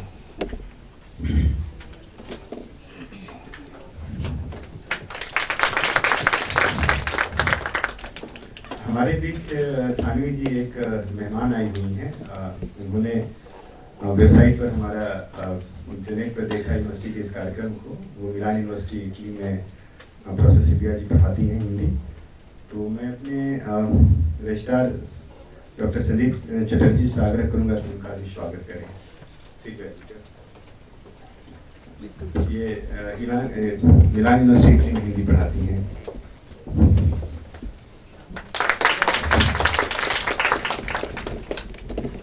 इसके बाद मैं प्रोफेसर तुलसीराम जी से आग्रह करूंगा कि अपना वक्तव्य रखें और फिर उसके बाद ओम धामी जी अपनी बात रखेंगे। आदरणीय थानवी साहब, संदीप चटर्जी तथा तमाम लेखक गण, छात्र छात्राओं, पहले तो मैं क्षमा चाहूंगा अपनी आवाज के लिए। मेरा गला बैठ गया बहुत दिन से, तो ठीक से जाहिर है कि मैं बोल नहीं पाऊंगा। मुझे कल प्रतिमा पाठ करने वालों की लिस्ट में रखा गया था, लेकिन कल मेरी डायलिसिस का दिन था, इसलिए मैं हॉस्पिटल चला गया था, तो समारोह में आ नहीं पाया। आज कुछ बातें मैं आप लोगों के सामने करना चाहता हूँ। और जैसा कि प्रथम सत्र जो परसों शुरू हुआ था, उसमें उद्घाटन भाषण में प्रोफेसर नामवर सिंह ने कुछ प्रश्न उठाए थे दलित साहित्य के बारे में। मैं उन्हीं प्रश्नों पर बहुत संक्षेप में कुछ बातें करना चाहूँगा। और उन्होंने जिक्र किया था मणिकर्णिका, जो दूसरा खंड मेरे आत्मकथा का है, उसके महत्व को उन्होंने बताया था। तो रचना पाठ कल चूंकि मैं नहीं कर पाया था, तो कुछ बातें मैं उस पुस्तक से भी आप लोगों के सामने 1-2 मिनट में रखूंगा। पहली बात तो ये कि नामवर सिंह जी ने दलित साहित्य के बारे में कुछ बहुत महत्वपूर्ण क्वेश्चन उठाए। उन्होंने वो जो परिभाषा डेमोक्रेसी के बारे में दी जाती है कि of the people, for the people, by the people, उसको उन्होंने कहा कि दलित साहित्य में कुछ लोग कि दलित साहित्य जो है वो दलितों के लिए है, दलितों का है या दलितों द्वारा है। इस तरह की बात उन्होंने की।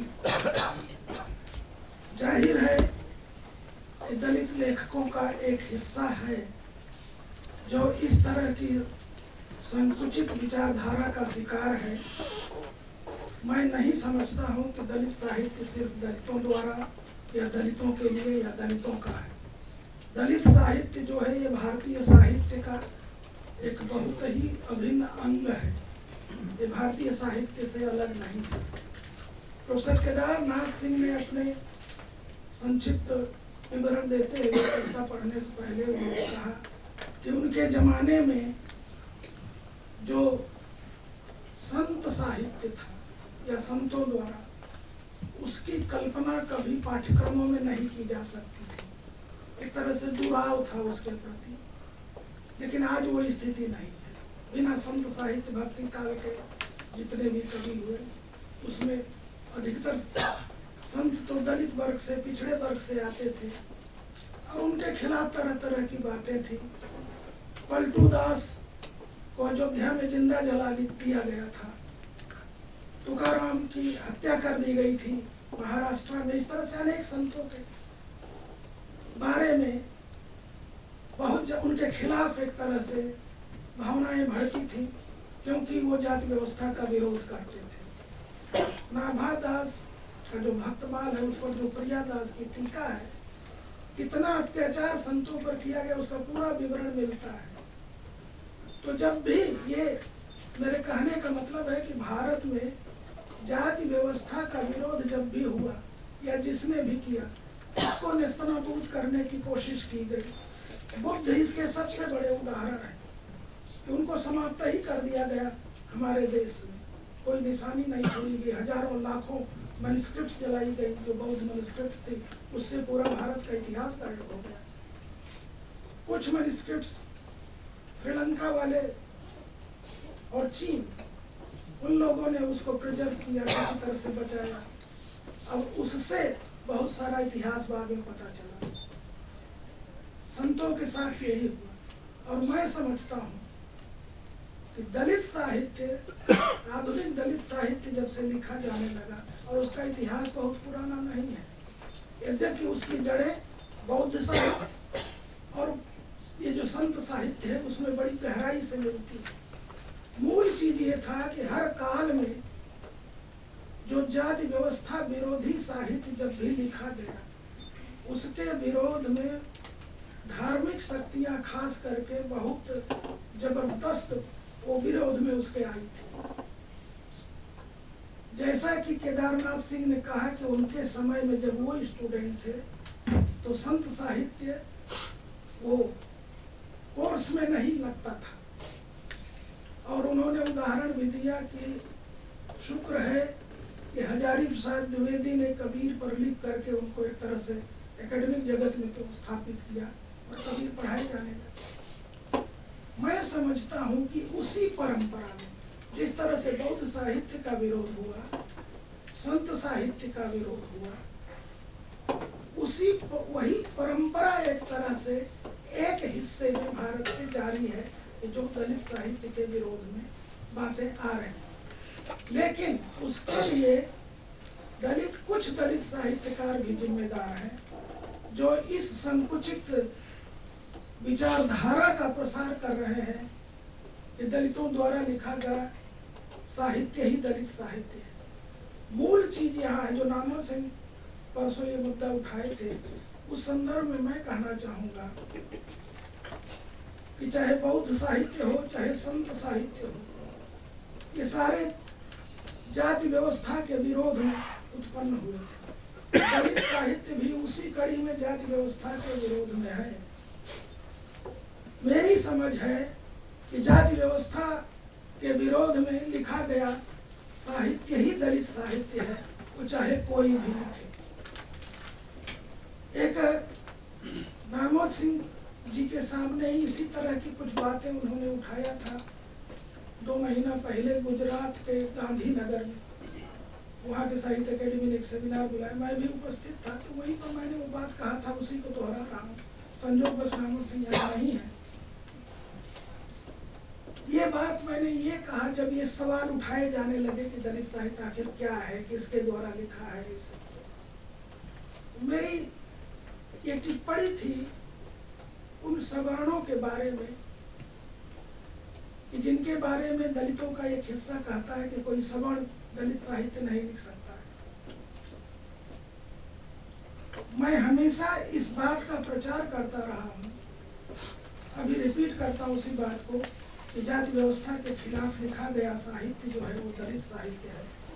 और यहाँ तक खास करके दलित आत्मकथाएं, इसके बारे में कि जैसा कि ये समझा जाता है कि यह एक ऐसी विधा है जिसमें किसी सवर्ण का प्रवेश नहीं हो सकता है, क्योंकि दलित जब अपनी आत्मकथा लिखता है, जाति व्यवस्था के चलते जितना सामाजिक या धार्मिक भेदभाव होता है वो जाहिर है कि गैर दलित के साथ वैसा नहीं होता है। इसलिए आत्मकथा विधा एक बिल्कुल अलग तरह की विधा है, जिसमें ये कहा जा सकता है कि किसी गैर दलित का प्रवेश इसमें मुश्किल है। लेकिन मेरा ये कहना है निश्चित रूप से कि गैर दलित का भी प्रवेश इसमें हो सकता है, बशर्ते कोई गैर दलित या जिसको उच्च जाति का ब्राह्मण क्षत्रिय जो भी कहते हैं, अपने जीवन काल में दलितों पर कितना अत्याचार किया है, कितना सामाजिक भेदभाव किया है, कितना धार्मिक भेदभाव किया है, अगर उसका सही विवरण अपनी आत्मकथा में लिखे तो मैं समझता हूँ कि दलित साहित्य तो इस संदर्भ में मेरे विचारों से आप लोग अधिकतर लोग अवगत हैं। मैं हमेशा इस बात का प्रचार करता रहता हूँ, लिखता भी हूँ ये सब चीजें, और जिसका परिणाम ये है कि हमारे दलितों के बीच एक हिस्सा ऐसा है जो दिन रात पानी पी करके मुझे गालियां देता है। कई लोग तो कहते हैं कि ये ब्राह्मणों के एजेंट हैं, सवर्णों के एजेंट हैं, लेकिन संक्षेप में मैं अपनी बात जो नामोर सिंह जी की बात से उभरी थी, प्रश्न किया था, मैं इससे ज्यादा इसके बारे में नहीं बोलना चाहता। दूसरा प्रश्न नामोर जी ने ही उठाया था, मेरी आत्मकथा के जो 2 खंड आए हैं, मुर्दहिया और मणिकर्णिका, तो उन्होंने कहा कि दोनों का संबंध मृत्यु से है। पता नहीं किस कारण उन्होंने ये टाइटल दिया है, उन्होंने कहा मेरे बारे में, तो वही समझाएंगे या बताएंगे। तो मैं संक्षेप में ये कहना चाहता हूँ कि मणिकर्णिका का जहाँ तक संबंध है और मुर्दहिया का भी, कि मृत्यु बनारस का एक उद्योग है। बनारस की कल्पना बिना मृत्यु से नहीं की जा सकती। वहाँ जैसे कहा जाता है बनारस के बारे में कि काश्याम मरणम मुक्ति, यानी कि काशी में जो मर जाता है उसको मुक्ति मिल जाती है। यह अवधारणा ये सारे भारत में जहाँ भी हिंदू लोग हैं सब जगह ये व्याप्त है। इसीलिए लोग अन्य जगहों पर मर कर जलने के लिए बनारस में आते हैं। और इतना ही नहीं, बल्कि बहुत लोग मरने के लिए ही बनारस में आते हैं। वहाँ आज भी हजारों किराएदार ऐसे बनारस शहर में मिल जाएंगे जो बड़े अमीर घरानों के हैं, खास करके मारवाड़ी घरानों के लोग। जब वो बुढ़े हो जाते हैं, बूढ़े बुढ़िया, उनके खानदान वाले किराए का मकान बनारस में लेकर के उसमें रख देते हैं, एक नौकर भी रख देते हैं कि वो मरेंगे तो सीधे स्वर्ग जाएंगे। तो बनारस शहर की कल्पना बिना मृत्यु के नहीं की जा सकती है। और जैसा कि मैंने कहा कि मृत्यु एक उद्योग है, मृत्यु के चलते वहाँ हजारों हजार पंडों का जीवन चलता है और वो मालामाल भी होते हैं, क्योंकि हिंदू धर्म के अंदर कर्मकांड जो है वो उसका अभिन्न अंग है, और कर्मकांड अंधविश्वासों पर जिंदा होता है। कर्मकांड की जो कमाई है वो बहुत ज्यादा होती है बनारस में। और अब तो मंदिर ऐसे ऐसे भारत में हैं कि जहाँ हर त्योहार के अवसर पर रुपया गिनने की मशीनें आती हैं, और उसी को मैं रिचुअल इकोनॉमी कहता हूँ। रिचुअल इकोनॉमी इतनी तेजी से भारत में बढ़ रही है जिसका कोई हद हिसाब नहीं। रुपये गिनने की मशीनें आ रही।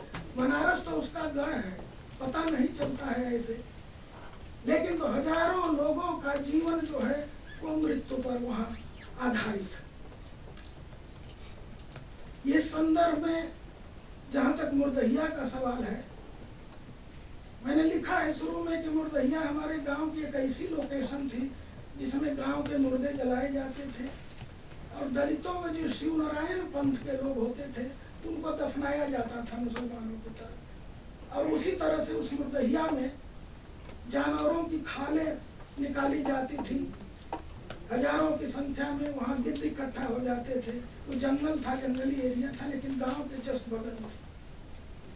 और इसीलिए मैंने एक टिप्पणी की थी भैया ने कि जीवन चाहे जैसे भी किसी का उसका अंत हो, लेकिन उसके संपूर्ण अस्तित्व को मिटा देने की क्षमता तो उन्हीं गिद्धों में होती थी।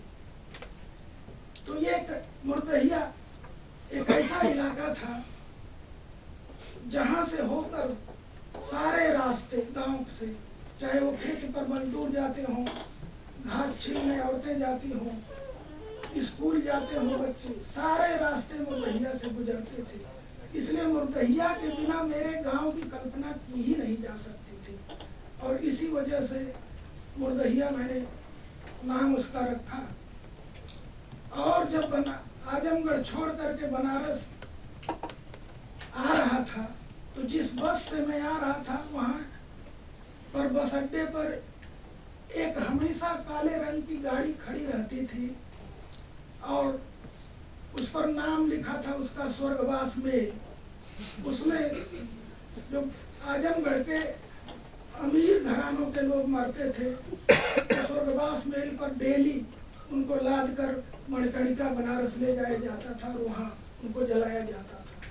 संयोग से जब मैं बनारस से बस अड्डे से चला, स्वर्गवास मेल मेरे बस के साथ साथ चली, और कभी आगे कभी पीछे, और बनारस पहुंचते तक पूरी मृत्यु की कल्पना मेरे दिमाग में आती जाती रही।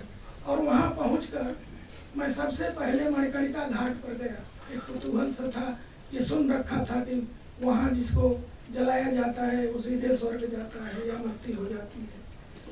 तो मणिकर्णिका से ही मैंने बनारस की यात्रा शुरू की, और मेरा अनुभव जो था उसको मैंने फिर वो समेटा है। मणिकर्णिका टाइटल इसे दिया, इसलिए एक तो गांव का मुर्दहिया थी और बनारस की मुर्दहिया मणिकर्णिका थी, तो ये एक समानता थी इस तरह से, तो उसको मैंने किया। और मणिकर्णिका से ही चूंकि मेरी शुरुआत हुई थी बनारस में, तो इसीलिए मैंने प्रीफेस में ही लिखा है उसमें कि जो मेरी यात्रा बनारस के घाटों और ये गंगा के घाटों और बनारस के मंदिरों से शुरू हुई थी, वो जाकर के कम्युनिस्ट पार्टी के दफ्तर में समाप्त हो गई। लेकिन बनारस, जैसा कि ये बार बार मैं रिपीट कर रहा हूँ कि मृत्यु के बिना उसकी कल्पना नहीं की जा सकती है, और वो उद्योग निश्चित रूप से उद्योग है बनारस का।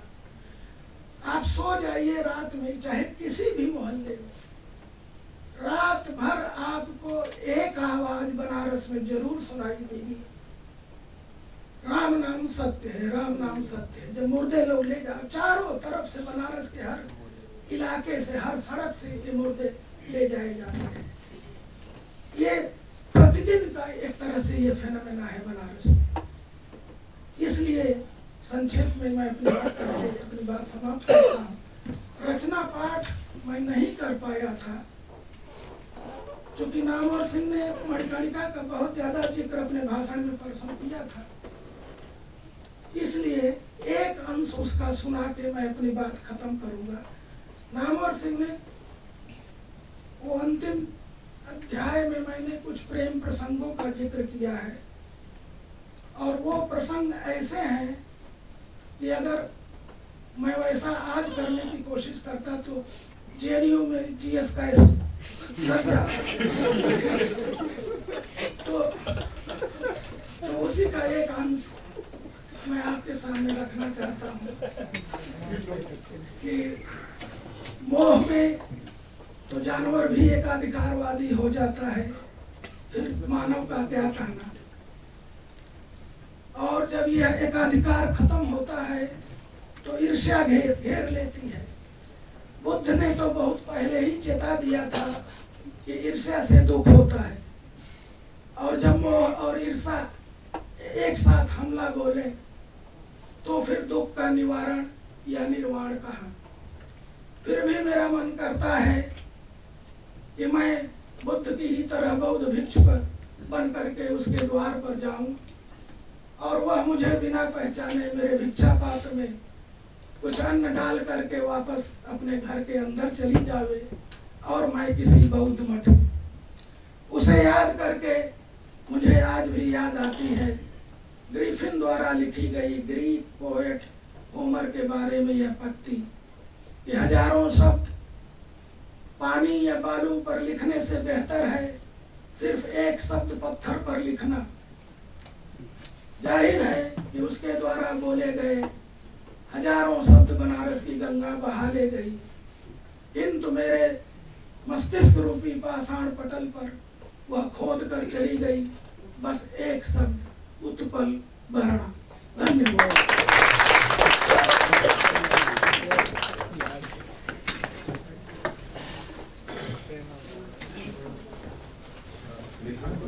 इस वक्तव्य के बाद मैं ओम थानवी जी को आमंत्रित करना चाहूँगा कि अपना वक्तव्य दें।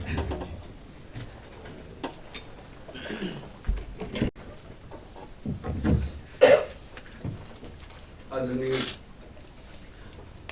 प्रोफेसर तुलसीराम जी, आदरणीय मंगलेश जी, प्रोफेसर रामबाग जी, संदीप चटर्जी साहब, रवि भूषण जी, हरिराम मीणा जी, देवेंद्र चौबे जी, अनामिका जी वगैरह इतने सब लोग परिचित बैठे हैं, सबका नाम नहीं ले रहा हूँ। मुझको जब भी मुझको कहीं बुलाया जाता है, ये हकीकत मैं जानता हूँ कि उनको कोई दूसरा मिला नहीं इसलिए मुझे बुला लेते हैं क्योंकि मैं साहित्य का आदमी हूँ नहीं, सब लोग जानते हैं। अखबार हमारा जरूर साहित्य को ज़्यादा जगह देता है, उसकी वजह से शायद कोई एक तर्क निकाल लिया जाता हो। और न मैं लिखता हूँ, एक किताब लिखी जिसको मैं खुद कहता हूँ हिंदी की सबसे ओवररेटेड किताब है, इतनी चर्चा उसकी अनावश्यक हुई, पर मेरा आत्मविश्वास जरूर से बढ़ा। अगली बार कभी लिखूं तो माने के हाँ लिखता है इसलिए इसको बुलाया गया, पर अभी मेरे ख्याल में शायद जनसत्ता को जगह साहित्य में जरूर उसकी प्रतिष्ठा है और उसमें मेरा अपना कोई योगदान ज़्यादा नहीं है। मंगलेश जी यहाँ पे बैठे हैं, बरसों साहित्य मैं जनसत्ता की प्रतिष्ठा जिनकी वजह से कोई मंगलेश जी उनमें हैं, प्रभाष जी ने भी काफ़ी उसमें योगदान किया, खुद लिखा और भी बहुत से लोग। बहरहाल फिर भी उसको बुलाया यहाँ पे अपनी बात कहने के लिए, इसका मैं आभार मानता हूँ। चौबे जी से मैं पूछता था कि विषय क्या है, तो इन्होंने मेरी सुविधा की वजह से विषय को थोड़ा हल्का करने की कोशिश की, यानी उसमें थोड़ा बहुत पाठक का नाम तो पहले से था, अपने समय की बात थी तो पाठक आ जाए, इसमें जो छपता है पत्रिकाओं में वैसा करके भी ऐसा इन्होंने कहा। पर मोटे में साहित्य और समय की जो बात हम लोग करते हैं अपनी समझ से, जो मैंने कहा कि लेखक की तो नहीं लेकिन एक पाठक की और एक संपादक की समझ जो है हो सकती है।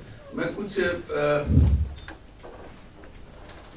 उन चीज़ों की चर्चा करना चाहता हूँ जिनसे हमारे समय में साहित्य और साहित्य से ज़्यादा पाठक गुमराह होता है।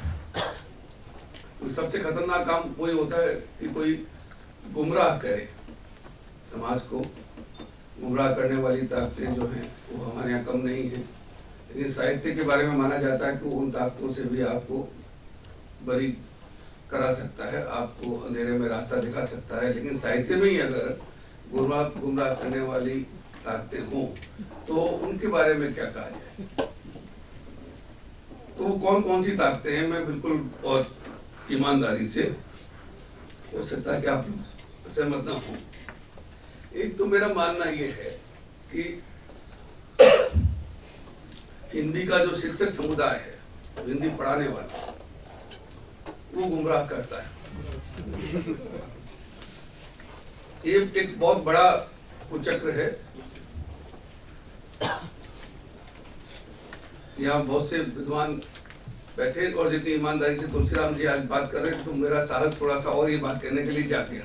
तुलसीराम जी की मैं इज्जत प्रोफेसर के नाते मुझे नहीं इनके संपर्क में आने का मौका मिला, लेकिन इनकी जो आत्मकथा है, कोई भी पढ़ने वाला जान सकता है कि वो हिंदी की क्लासिक कृति है। तो ईमानदारी से आत्मकथाएं नहीं लिखी जाती हैं। हमारे गुरु अज्ञे जी, जिनको तो जेएनयू में कोई वक्त में उनका नाम लेना भी जो है वो जो गुमराह करने वाली बात में कह रहा था, बाद में उस पर आता हूँ। वो कहते थे कि मैं आत्मकथा लिखना जो है वो बेईमानी का सबसे बड़ा काम मानता हूँ। काश उन्होंने तुलसीराम जी की आत्मकथा पढ़ी होती, या हम ये कहें कि काश वो उस वक्त उनके सामने लिखी गई होती तो शायद वो ऐसा न कहते। लेकिन उनका कहने का एक जो आधार था वो ठीक था कि जो आत्मकथाएं हमारे यहाँ छपती रही, तो उनका कहना ये था कि ईमानदारी से कोई व्यक्ति अपनी आत्मकथा लिख नहीं सकता। वो अपने आप उसमें अच्छा ही चित्रित करता है और जो खराब है उसको वो छू करके अलग कर देता है, और एक तरह से झूठ जो है उसमें अधिक होता है, सच कम होता है। लेकिन अपनी जगह उनकी बात ठीक थी, और उसमें एक तरफ उनका ये भी था कि आत्मकथा जो है वो अहंकार जो है उसका भी एक प्रमाण होती है कि आप अपने आप को खुद इतना महान माने कि अपने जीवन को दूसरों के सामने रखें कि मैं देखिए इस तरीके से पैदा हुआ, इस तरीके से बड़ा हुआ, इस तरीके से मैंने लिखा। वो उनका अपना तर्क अपनी जगह था। लेकिन तुलसीराम जी के दोनों खंड, बल्कि पहला खंड पढ़ने के बाद ही उसको लगा कि निश्चय ही अज्ञे जी की धारणा ऐसे टूटती है। हमेशा आप अपनी प्रतिष्ठा के लिए आत्मकथा नहीं लिखते हैं, बल्कि उस समाज की प्रतिष्ठा के लिए लिख सकते हैं जिसको कितना कुछ झेलना पड़ा। पर क्या इस तरह की चीजें, मुझे नहीं पता कि हिंदी में आत्मकथा तुलसीराम जी की पढ़ाई जाती है कि नहीं पढ़ाई जाती है। कई अच्छी कृतियों को बरस लग जाते हैं वो पाठ्यक्रम में आए, क्योंकि जो मैंने शब्द काम में लिया कुचक्र, कि किस तरह से हिंदी पढ़ाने वाले लोग हिंदी पढ़ाते हैं, किस तरीके से हिंदी पढ़ाने के लिए नियुक्त होते हैं, किस तरीके से उनकी नियुक्ति के लिए षड्यंत्र होते हैं, या मदद करने वाले लोग आप कह सकते हैं कि सामने आते हैं, और फिर वो उनको उन जगहों पे पहुंचाते हैं। और उसके बाद वो जो लोग पहुंचाने वाले लोग हैं वो एक समुदाय बनता चला जाता है। तो वो समुदाय तय करता है कि कौन क्या पढ़ेगा और कौन क्या नहीं पढ़ेगा। अब इसको अगर आप कहें कि ये कुचक्र नहीं है, ये षड्यंत्र नहीं है, और वो पूरा समाज, क्योंकि वो पाठक समाज बाद में होगा, पहले वो छात्र समुदाय है, और उनको पढ़ाने वाले लोग जो कि उनमें कई हिंदी के महान लोग भी होते हैं, सारे तो नहीं होते हैं, लेकिन वो एक कुचक्र के घेरे में एक बड़ा शिक्षक समुदाय दूर दूर तक उनके प्रभाव में जो था वो पहुंचता है, और उसके बाद में वो उसी किस्म के विचार का प्रतिपादन करता है, उसका प्रसार करता है जिस किस्म की दीक्षा उनको मिली होगी। यही वजह रही कि कई लेखकों को कई विश्वविद्यालयों में छूने से इनकार किया गया। अभी मुझे 4 रोज पहले सुभाष भी कह रहे थे कि यहाँ जेएनयू किसी कार्यक्रम में आए हुए थे, तो उसमें उन्होंने कहा संदर्भ के लिए कहीं पे, अब तो आगे को लोग पढ़ने लगे, तो उन्होंने कहा संदर्भ के लिए जो किताबें दी हुई थी वो बहुत ही वाहियात किताबें थी। उनमें अगर आगे के ऊपर संदर्भ के तौर पे कोई किताब सुझाना चाहे तो रमेश चंद्र शाह की किताब सुझाएगा, वागर्थ का वैभव, नंदकिशोर आचार्य की किताब आगे लिखा हुई थी तीर्षा। लेकिन नहीं, वो चूंकि उस घेरे में अछूत हैं, तो अछूत साहित्य में भी है, और अलग अलग जगहों पे अलग अलग अछूत होते हैं। कहीं पे एक जगह होते हैं, कहीं जगह दूसरी जगह में नहीं होती। एक कार्यक्रम में मंगलेश जी को भी अछूत घोषित किया गया था, उसमें मैं बाद में आता हूँ। तो वो जो घेरा है, उस घेरे में एक संकीर्ण जो है वो तत्व काम करता है, और आप कायदे से मन मार के किसी को अब पढ़ाते हैं, क्योंकि आप उपेक्षा नहीं कर सकते। लेकिन कितने वर्षों तक जेएनयू में और अनेक संस्थानों में लेखकों की चर्चा, आगे की बात आप छोड़ दीजिए, लंबी सूची आप बना सकते हैं, जिनमें आप कृष्णा सोप्ती को भी लीजिए, कृष्ण बलदेव वैद्य को भी लीजिए, इलाचंद्र जोशी को भी लीजिए, मनोज श्याम जोशी को भी लीजिए, निर्मल वर्मा को भी लीजिए, एक लंबी सूची आप बना सकते हैं। उनके बजाय कुछ और लोगों को ज्यादा प्रतिष्ठा मिली जो कि शायद उतना महत्व नहीं रखते थे, या उसके ऊपर बहुत आसानी से बहस की जा सकती है। एक तो शिक्षक समुदाय, दूसरा प्रकाशक समुदाय, ये गुमराह करता है। प्रकाशन अपने आप में बहुत बड़ी ताकत है, जैसे कि पत्र पत्रिकाओं की अपनी एक ताकत होती है, तो प्रकाशन कोई मामूली सत्ता नहीं है। लेकिन हिंदी में जो प्रकाशक हैं न केवल अनपढ़ होते हैं बल्कि अज्ञानी भी होते हैं, और उनमें कहीं पर भी चूंकि पैसा ही कमाना उनका लक्ष्य है, एक सामान्य कोई कानून तो बना हुआ नहीं है, उनके ऊपर लागू नहीं होता। अखबार में तो थोड़ा बहुत ये लागू होगा कि आप किसको संपादक रखते हैं तो कानून की कौन सी धारा के तहत वो खबरों के चयन के लिए जिम्मेदार है, महाराज आप इसको अखबार में रोज छापिए। टीवी के ऊपर अभी लागू नहीं होता, लेकिन अखबारों पे लागू होता। लेकिन प्रकाशक के ऊपर कोई कानून लागू नहीं है कि आपके यहाँ कोई संपादक है कि नहीं, आप किसी किताब का चुनाव क्या सोच के करते हैं। आप जो छापेंगे वो एक पाठक समुदाय तक बात पहुंचेगी, वो जिम्मेदारी का काम है। तो आपने क्या सोचा, किसी ने पैसा दिया किताब छापने को, उसकी किताब छप गई, ऐसा होता है। ये कोई ऐसी मैं बात कोई रहस्य मैं नहीं कह रहा हूं, हिंदी में ये है। तीसरे दर्जे का साहित्यकार है, किसी बड़े आलोचक ने कहा, उसकी किताब छप गई। और अंग्रेजी में जो प्रकाशक हैं उनके पास में चुनने के लिए बड़ा मुश्किल काम होता है किसी किताब को किसी अच्छे प्रकाशक से छपवाना। कई बार बाद में लोग बहुत खराब प्रकाशकों तक जाते हैं, कई बार खुद भी छाप देते हैं, क्योंकि बड़े प्रकाशक ने उसकी काफी परीक्षा अपने हिसाब से की होगी। किताब पहुंचती है, किसी को पढ़ने के लिए दी जाती है, जो विशेषज्ञ होता है उसकी राय आती है, और कई जगहों से गुजरने के बाद जब किताब का चयन हो जाए तो उसके बाद एक संपादक होता है जो उस किताब की वैकिंग करता है, किताब का वजन देखता है, वजन घटाता बढ़ाता है, उसको ज्यादा पठनीय बनाने की चेष्टा करता है, कई तथ्यों को खुद जांचता है और लेखक को कहता है कि यहाँ पे आपका अंतर्विरोध झलकता है वगैरह। यानी एक किताब अंततः अच्छी किताब के रूप में सामने आती है, एक जिम्मेदार प्रकाशन होता है। वैसा जिम्मेदारी का प्रकाशन हिंदी के अंदर नहीं होता है। और अगर आप ये मानते हो कि जो प्रतिष्ठित हिंदी के प्रकाशक हैं वो ये जरूर काम करते होंगे, तो इस मामले में भी आपको कोई मुगालता नहीं रहना चाहिए। हिंदी की सबसे अधिक प्रतिष्ठा हिंदी में भारतीय ज्ञानपीठ की है, और कोई ज्ञानपीठ के बारे में ये कहे कि ज्ञानपीठ में अंग्रेजी अखबारों की तरह अंग्रेजी प्रकाशकों की तरह फला विभाग है कि नहीं, आपको नहीं मिलेंगे। उन्होंने अध्यय ग्रंथावली प्रकाशित की है, 18 खंडों में छापेंगे, शायद 20 भी हो सकते हैं। उसमें जो कविता का खंड है, क्योंकि मैं आप सब जानते हैं कि बच्चन जी को काफी चाव से पढ़ता रहा हूँ, तो मैंने उसको बड़े चाव से दोबारा देखा उन 2 खंडों को। आप विश्वास शायद नहीं करेंगे कि वो जो 2 खंडों में कविताएं हैं अध्यय का संपूर्ण काव्य, उसमें 200 से ज्यादा प्रूफ की गलतियां हैं, 200 से ज्यादा।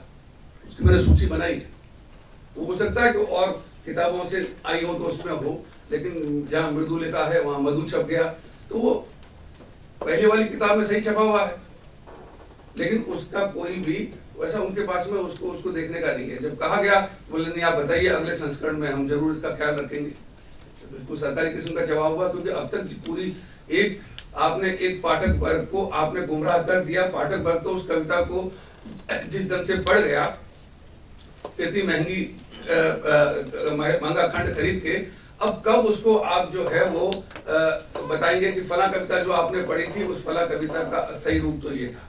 और मेरे ख्याल में किसी कवि के साथ इससे बड़ा अन्याय तो हो ही नहीं सकता कि उसकी कविता का कोई भी शब्द गलत छप जाए, और एक नहीं 200 से ज्यादा गलतियां, क्योंकि मैंने खुद बोले उस पर लगाए हैं। तो प्रकाशक जो हैं वो जिम्मेदारी से काम नहीं करते, और गुमराह करने की बात मैं इसलिए कहता हूं कि वो ऐसी चीजें सामने लेकर के आते हैं जो 2 दर्जे का साहित्य होता है, और उसको छापने के कारण घूस लेने से लेकर के और दूसरे प्रभावशाली लोगों के कहने से चीजें छापना भी है।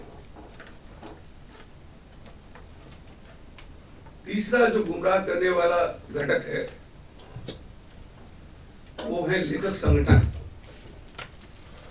लेखक संगठन अच्छा काम कर सकते हैं, कोई संगठन लिखना तो नहीं सिखा सकता है।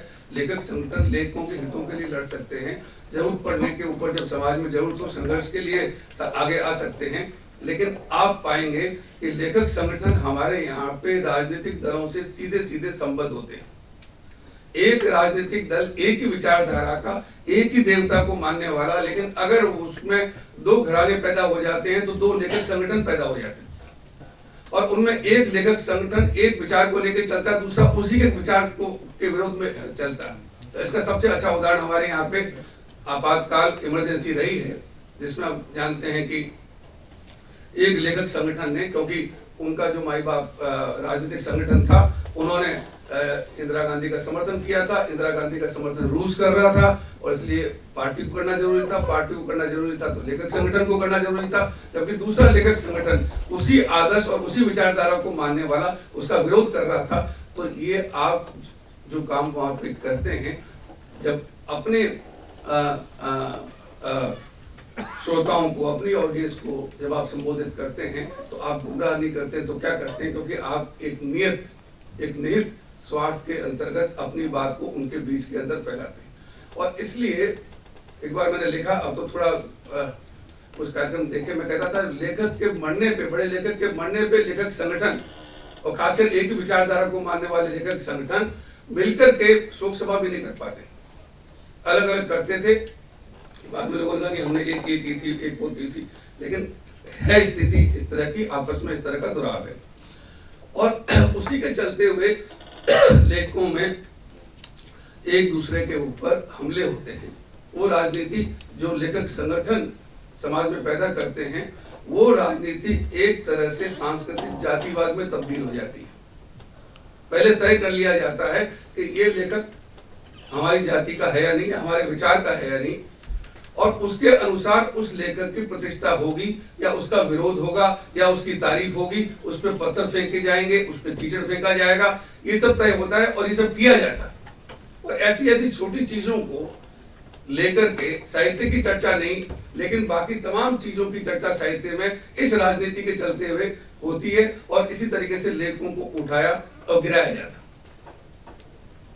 मैंने जिक्र किया था कि मंगलेश जी का जिक्र मैं करता हूँ, तो ऐसे बहुत सारे उदाहरण हैं। मंगलेश जी कार्यक्रम में गए थे, उसको कहा गया कि इनको वहां पे नहीं जाना चाहिए था। उदय प्रकाश एक कार्यक्रम में गए थे, तो वो भी सफाई देते रहे कि मैं क्यों गया था। त्रिलोचन एक कार्यक्रम में गए थे विदेश्वरी पाठक के, उसको भी विवाद का मुद्दा बनाया गया। विष्णु खरे जब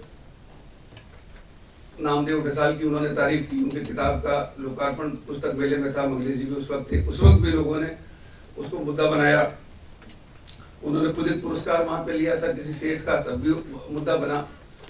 मैं ये मान के चलता हूं कि ये जो हैं, ये इनमें ज्यादातर कुछ सच भी हो सकता है, ठीक भी हो सकते हैं, लेकिन ज्यादातर जो है बहुत ही प्रेरित निहित स्वार्थों के अंतर्गत नियोजित हमले होते हैं। वरना इससे क्या फर्क पड़ता है कि कोई व्यक्ति किस बिरादरी में गया और उसने अपनी बात कही। अगर उसने अपनी बात नहीं कही, वहां की बात कही, फिर तो ठीक है। समाज में ये भेदभाव है, समाज में इस तरह का दुराव है, लेकिन उस समाज के उस दुराव की काट के लिए अगर लेखक समुदाय में वो उदारता नहीं है कि आप आपस में उठ बैठ सकें विचारों के मतभेद के बावजूद, तो आप समाज को किस किस्म की उदारता की, किस किस्म की सहिष्णुता की प्रेरणा देंगे, अगर लेखक खुद जो है वो उसके अंदर उलझे हुए हैं। अगर कोई व्यक्ति किसी ऐसे मंच पर जाता है जो कि उसके विचार का मंच नहीं है, तो पहली बात तो ये है कि उस विचार की प्रतिष्ठा कम से कम उस विरोधी विचार के मन में है, वरना वो आपको नहीं बोला था। दूसरी बात, अगर आप वहां गए और आपने अपनी बात कही तो आपने अपने संवाद का दायरा बढ़ाया, उन नासमझ लोगों में शायद समझ का कोई बीजारोपण हो, इसकी चेष्टा आपने की। आपने जाकर के पाप क्या किया, लेकिन ये पीछे से ही धोती खींचना चालू कर देते, तो आप गए, अब आप माफी मांगिए और नहीं तो आपको छोड़ेंगे नहीं, और जैसे आपका बहिष्कार कर दिया जाएगा। लेखक संगठन में है तो लेखक संगठन से निकाल देंगे।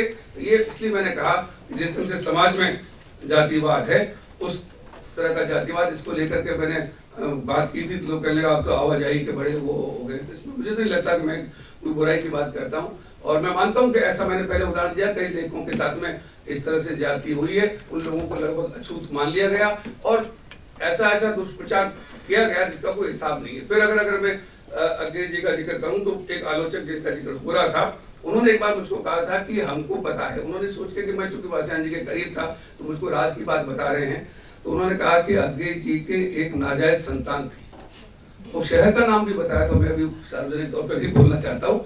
और वो सारा उन्होंने मुझे बता दिया कि वो व्यक्ति जो है वो अग्गे जी की किसी दोस्ती थी, वो काले रंग की औरत थी, और हम जब छात्र थे तब अग्गे जी को हमने बुलाया था, उस वक्त बच्चा छोटा था, अब बच्चा बड़ा हो गया वगैरह। तो मैंने उनको कहा कि लेकिन अग्गे जी के बारे में तो आप लोगों के बीच में प्रचार ही था कि वो तो नपुंसक थे। हाँ, वो तो मतलब नपुंसक थे, तो बच्चा कहाँ से कैसे पैदा हुआ?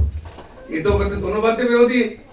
तो बोले नहीं, नपुंसक की बात तो लोग ऐसे ही करते हैं, लेकिन ये कुछ इसमें था। तो मेरा कहना, इस तरह की बातें हिंदी में आपको ढेरों मिलेंगी, और साहित्य की आप नहीं चर्चा कर रहे हैं, उसके अलावा सारी बात कर रहे हैं। साहित्यकार या आलोचक की बात करते हैं और शिक्षक की बात करते हैं, तो मैं सोचता हूँ कि ये अनुचित है। और कोई करता हो तो भले करे, और किसी को फुर्सत भी कहाँ होगी। लेकिन जिनको बात करनी है वो लोग इस तरह की बातें करते हैं और कुछ निकाल लाते। मैं एक 50 तरह की बातें, साहित्य को छोड़ के तमाम तरह की बातें। मैं कह रहा हूँ कि साहित्यकार अपराधी है, वो हत्यारा है, वो नपुंसक है नहीं है, उसकी नाजायज औलाद है नहीं है, उसका कोई प्रेम है, एक पत्नी है, 10 पत्नियां हैं, कोई भी नहीं है। इस सारी चीज का उसकी कविता के अच्छे होने नहीं होने से मेरे ख्याल में मुझे कोई फर्क नहीं पड़ता है। पाठक के नाते जब मैं कविता पढ़ता हूँ, उपन्यास पढ़ता हूँ, ये मैं देखूं कि इस व्यक्ति के पीछे क्या है। ये सारी कहानियां, जिसको पंजाबी में कहानियां डालना कहते हैं, ये कहानियां हिंदी में बहुत डाली जाती है, यानी बहुत इस तरह की चीजें हैं, और वो जानबूझ के, ताकि किसी न किसी तरीके से आप किसी एक लेखक को, जिससे आपको खतरा लगता है कि ये कभी न कभी समाज में इसकी जगह बन जाएगी, और ये चूंकि हमारी बिरादरी का नहीं है, और वही सांस्कृतिक जातिवाद वाली जो बात मैंने कही, उसके तहत ये हमारा दुश्मन है, तो कैसे आप इसको गिराएं, तब आप इस तरह की सारी चीजें उसके बारे में लेकर के आते हैं। यहाँ एक तक एक बार कहा गया था, एक बार मेरे एक मित्र मुझसे बहस कर रहे थे, बाकी सब तो मैं वासयन जी के बारे में अच्छा मानता हूँ, महान थे साहित्यकार, उन्होंने महान पत्रिकाएं निकाली वगैरह, लेकिन जानकी यात्रा जो उन्होंने की वो तो गड़बड़ था, यानी वो एक सांप्रदायिक यात्रा थी, ऐसा कहा गया। हमने कहा तो सांप्रदायिक यात्रा थी। उन्होंने सीता के बारे में, राम के बारे में किया होता तो आज के वक्त में तो कह सकते थे कि थोड़ा उनको नरेंद्र मोदी से कोई फायदा लेना होगा या बीजेपी से कोई लाभ लेना होगा, लेकिन एक औरत के बारे में, एक ऐसी औरत जिसकी उपेक्षा को लेकर के, जिसकी प्रताड़ना को लेकर के हजार कहानियां, और आपने एक जिसको आप साहित्य की नजर से भी देखें तो हमारी जो दो महान कृतियां हैं, पुराणों के हिसाब से भी आप देखें तो दो महान पुराण हैं, उनमें से आपने एक चरित्र को चुना और लेखकों को लेकर के आपने यात्रा की। इससे आपने कौन सी सांप्रदायिक यात्रा की? उन्होंने तो कोई सांप्रदायिक यात्रा नहीं की, और उसको लेकर के इस ढंग से मुद्दा बनाया गया। काफी समय तक चला, अब थोड़ा कम हुआ है, अब इसलिए कम हुआ है कि अब तो लेखक सीधे सीधे जो है वो सांप्रदायिक खेमों में पहचाने जाते हैं, उनके बीच में जाके बैठते हैं, उनके बीच में जाके बैठते ही नहीं है बल्कि उनके पक्ष में समर्थन करते हैं, उनके लिए लड़ते हैं। मधु किश्वर का आज अगर आपने देखा हो, मुझको सुन के हैरानी हुई, इतनी अच्छी पत्रिका निकालती थी मानुषी, इतनी जुझारू महिला थी और इतना मैं उनका आदर करता था।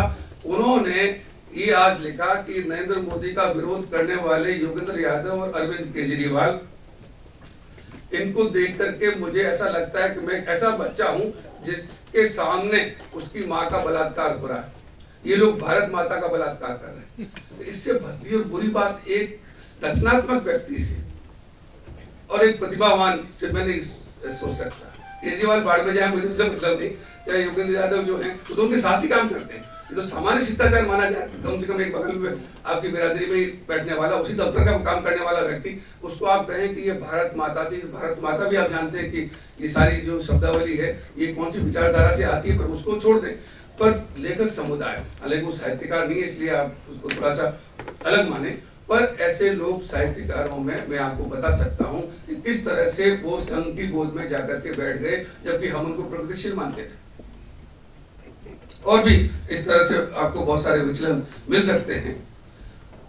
तीसरा बल्कि चौथा जो है वो घटक और आखिरी, क्योंकि सूची लंबी हो सकती है, जिन्होंने गुमराह करने का काम किया है साहित्य में, उसमें संपादक लोग हैं, उनको नहीं बख्शना चाहिए। क्योंकि पत्र पत्रिकाएं पहली बात तो जगह बहुत कम देती हैं और दिनों दिन वो जगह कम होती चली जाती है। लेकिन उसमें भी उनकी राजनीति जो है वो हावी रहती है। इसको छापें, इसको न छापें, इस किस्म की साहित्यिक बहसें चलाएं, इस किस्म के आंदोलन चलाएं। उसमें कुछ समझ से, कुछ विवेक से भी सामने आ सकते हैं और कुछ जो है वो गुमराह करने वाले षड्यंत्र के रूप में भी चीजें हो सकती है। हालांकि हम भी ऐसे आरोपों से बरी नहीं हो सकते, हम पर भी आरोप लगाए जा सकते हैं, लेकिन आप कितनी ईमानदारी से काम करते हैं ये आप ही जानते हैं। लेकिन अगर मैं ये मुद्दा उठाता हूँ कि हिंदी समुदाय को गुमराह करने के लिए शिक्षक वर्ग जो है, जो मैंने सबसे पहले जिनका नाम लिया, उसका श्रेष्ठ ताजा उदाहरण तो एक कोश है जिसके बारे में मैंने लिखा था। तो हिंदी में कोश दुर्भाग्य से है ही नहीं, और एक कोश वर्धा विश्वविद्यालय ने निकाला। वो मैंने मेले में 1000 रुपया दे करके खरीदा, क्योंकि मुझको कोश इकट्ठा करने का शौक है, मेरी हिंदी खराब है, मैं लाता रहता हूँ। तो खूब सारे कोश घर पे लोग मिलते हैं, मेहमान आए तो उन्होंने कहा कि इतने कोश क्यों रखे हुए हैं। मैंने मान लिया कि मेरी हिंदी खराब है, तो मैं वर्धा कोश लेकर के आया, और वर्धा हिंदी शब्दकोश पढ़ के मुझे इतनी हताशा हुई, मैंने उस पर एक टिप्पणी भी लिखी कि उसमें इतनी लंबी सूची आपको मिल जाएगी अंग्रेजी शब्दों की। ऐसे ऐसे अंग्रेजी शब्दों बोलचाल में बोलते हुए मेरे मुंह से भी अंग्रेजी शब्द निकलते, मैं लिखता हूँ तो भाषा हमसे एक जिम्मेदारी का बर्ताव मांगती है। हम जब लिखते हैं तब थोड़ा सजग होते हैं। बोलचाल में हम लोग अंग्रेजी का शब्द आके 200 साल का गुलामी का बोझ हमारे ऊपर है, निकल आते हैं, मुझे न चाहते हुए भी निकल आते हैं। लेकिन जब जरूरत पड़ती है, आप लिखते हैं, तब आपको ख्याल होता है कि हाँ मैं हिंदी का आदमी हूँ, मैं हिंदी में लिख रहा हूँ। तो एक हिंदी विश्वविद्यालय अगर उस भाषा की प्रतिष्ठा कर रहा है जो लापरवाही में या बोलचाल में बोली जाती है, और वो मान के चलता है कि यही इसी का प्रसाद होना चाहिए, उसकी भूमिका में कुलपति, निवर्तमान कुलपति ये लिखते हैं, उनका पूर्वग्रह उसमें जाहिर है, और गैर संवैधानिक पूर्वग्रह जाहिर है। गैर संवैधानिक इसलिए कि हमारा संविधान कहता है, 3 दिन की बहस के बाद संविधान सभा में ये तय हुआ कि हिंदी भारत की राजभाषा होगी। इतनी देश में इतनी भाषाएं थी, उन सब के ऊपर बहस होने के बाद, और ये उसमें लिखा गया कि संघ संस्कृत के मूल आधार को अक्षुण्ण रखते हुए, हिंदी के मूल स्वरूप से कोई छेड़छाड़ न करते हुए और भाषाओं के शब्द लेते हुए इसका विकास करेगा। और वो उस भूमिका में कहते हैं कि संस्कृत की वजह से बंटाढार हो गया हिंदी का, अंग्रेजी शब्द हैं, सारी बोलचाल की हिंदी बदल चुकी है, और इसलिए हमने एक कोश तैयार किया है। और उसमें अब आपको डिसेंट्रलाइजेशन वो हिंदी के शब्द की तरह मौजूद मिलेगा, और कई हिंदी के शब्द नहीं मिलेंगे, दूसरी बात है। लेकिन मेरी आपत्ति ये थी कि आप अगर इस किस्म की हिंदी का प्रसार कर रहे हैं शिक्षक होने के नाते, तो आप गैर जिम्मेदारी का काम कर रहे हैं। और बाद में एक नई चीज पता चली कि जो कोशकार हैं, तो उसमें उनका परिचय तो लिखा नहीं था, नाम लिखा था प्रधान संपादक के नाते। जब छप गया तो उनकी चिट्ठी मेरे पास में आई, उन्होंने कहा कि मैं तो छोड़ चुका था काम बीच में, अगर वो बीच में छोड़ चुके थे तो आप और पाठकों के साथ आपने गैर जिम्मेदारी का काम किया, क्योंकि फिर उसका संपादक कौन है, किसका कोश है, जिसका समझ के मैं हम कहते हैं कामिल बुल्के का कोश है, तो कोश किसका है? कोशकार कहता है कि मैं तो इन लोगों पर नाम लेकर के कहा है कि इन 2 लोगों की इन्होंने प्राइवेट कंपनी की तरह एक सारा किया हुआ था, तो मैं तो छोड़ के चला आया था। जो छोड़ के चला आया, और कोश आपने हमारे ऊपर लाद दिया, बल्कि पूरे हिंदी समुदाय पे लाद दिया। और चूंकि केंद्र सरकार की तरफ से स्थापित हिंदी का विश्वविद्यालय है, आपने उस शब्दावली को भी मान्यता दी जो अनिवार्य तौर पे हिंदी की शब्दावली नहीं है। बोलते हैं लोग, वो दूसरी बात है। तो हमारे यहाँ पे जब वो चीज मैंने छापी, तो कुछ लोगों ने कहा कि ये तो आपका पुराना राग है कुलपति साहब के बारे में, अगर आप ऐसा मानते हैं तो ठीक है। तो मैंने कहा कि ये लांछन हम पे भी लगता है, हो सकता है कई जगह सच भी लगता हो, कई जगह गलत भी लगता हो, लेकिन संपादकों के मामले में चूंकि मेरी बिरादरी के हैं, मैं ये सोचता हूँ कि ये एक जरूर ऐसी जगह है जहाँ हिंदी समुदाय के साथ में वो अच्छी चीजों का साझा कर सकते हैं, अच्छी कविताएं छाप सकते हैं, अच्छी किताबों की चर्चा कर सकते हैं। ये जगह हमेशा बनाए रखी गई है, और इसलिए मैंने शुरू में मंगलेश जी का जिक्र किया था कि उस दौर में आप देखिए कि कितनी साहित्य की जगह, हम तो उतना कुछ कर ही नहीं पाते, तो हमारे पास तो साधन भी नहीं है। और कई बार लगता है कि लोग तुलना करते हैं, तो मैं सोचता हूँ हमारे साथ ज्यादती करते हैं। उतने साधन अगर हमारे पास में होते तो आप कुछ करके दिखा सकते थे। लेकिन सिर्फ एक अखबार की बात नहीं है, हजारों अखबार इस देश में इतने निकलते हैं जिसको आप गिन नहीं सकते। हजारों अखबार निकलते हैं, उनमें साहित्य की जगह सिक्योरिटी चली जाती है। मतलब और तो और छोड़िए, हिंदी का महान साहित्यकार कल चल बसे, उसकी खबर अगले दिन अखबार में नहीं मिलती, पता नहीं चलता, जानकारी नहीं होती। हमारे जैसा अखबार हो तो हम तो कह सकते हैं कि हमारे पास साधन नहीं है, लोग नहीं है, क्या करें। लेकिन ऐसे अखबार जिनके पास में बहुत साधन हैं, ऐसी पत्रिका जिनके पास में पैसा है, वो लोग भी साहित्य को लेकर के उपेक्षा करते हैं। और जब करते हैं कुछ तो कई बार संदेह होने लगता है, ये जो किया है ये वो ईमानदारी से कर रहे हैं या इसके पीछे भी जो है वो कोई ऐसी कोई उनका इसमें स्वार्थ है। और अगर स्वार्थ है तो जाहिर है वो चीज भी गुमराह करने के घेरे में ही शामिल मानी जाएगी। मैं और ज्यादा वक्त आपका नहीं लूंगा, और कुछ गलत सलत कहा है तो आप उसको माफ करेंगे, और मुझे बुलाया इसके लिए मैं एक बार आपका फिर आभार मानता हूँ।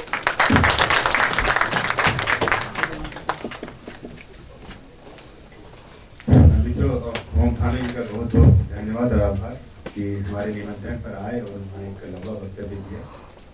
और जो चिंताएं हैं आज के समय की, खास करके जो हमारे मीडिया है, अखबार है, जो पाठक समाज है, साहित्य का जो क्षेत्र है, उसको लेकर उन्होंने बहुत गंभीरता से बातें की। मुझे अच्छा लगा कि हमारे जो शोध छात्र हैं, जो उसके अलावा बहुत सारे लोग हैं, पिछले 3 दिन से यहाँ बैठने की जगह नहीं थी। यहाँ पर सब 2 बजे से आकर सब बैठे रहते हैं, यहाँ पर भी सुनते हैं, सारी बहस हो रही थी। तो मैं उनके प्रति हमारे जो विश्वविद्यालय के रजिस्ट्रार संदीप चटर्जी हैं, वो एक औपचारिक धन्यवाद ज्ञापन करेंगे। लेकिन मैं अपने तरफ से भी आप सबके प्रति बहुत आभारी हूँ कि हमने जो परिकल्पना की थी भारतीय भाषा केंद्र ने कि हम एक ऐसा आयोजन करें जिसमें हर सत्र में एक कीनोट एड्रेस हो, फिर हम लेखक को सुने, रचना पाठ सुने और उसके बाद हम बातचीत करें। ये 3 दिन हम लोगों ने बहुत, मुझे लगता है कि मेरे लिए भी जेएनयू के इतिहास में, मैं पिछले 88 से हूँ जेएनयू में, ऐसा मुझे पहली बार लगा कि हम लोग 3 दिन तक लेखकों को सुनते रहे। पहले दिन हमने 3 लेखकों को सुना, केदारनाथ सिंह की कविता बनारस का हमने पाठ सुना। केदार जी ने कहा कि पहली बार उन्होंने उस कविता का पाठ किया था यहाँ पर जेएनयू में। फिर हमने बिरलागढ़ के उपन्यास का अंश सुने, फिर संदीप की कहानी हमने सुनी।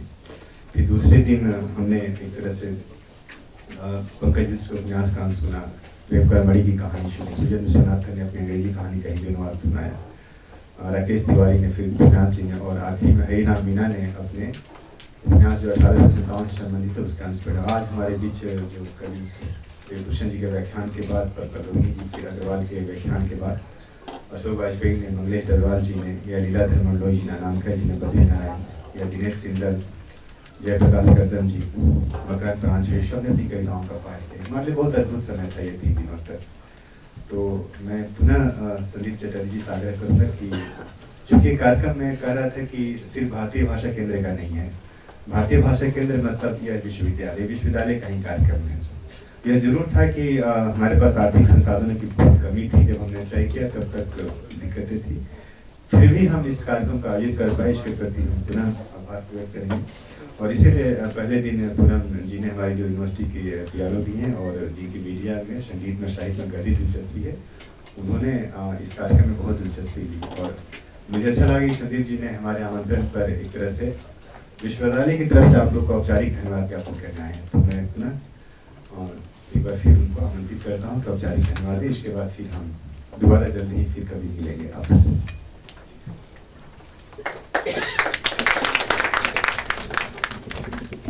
धन्यवाद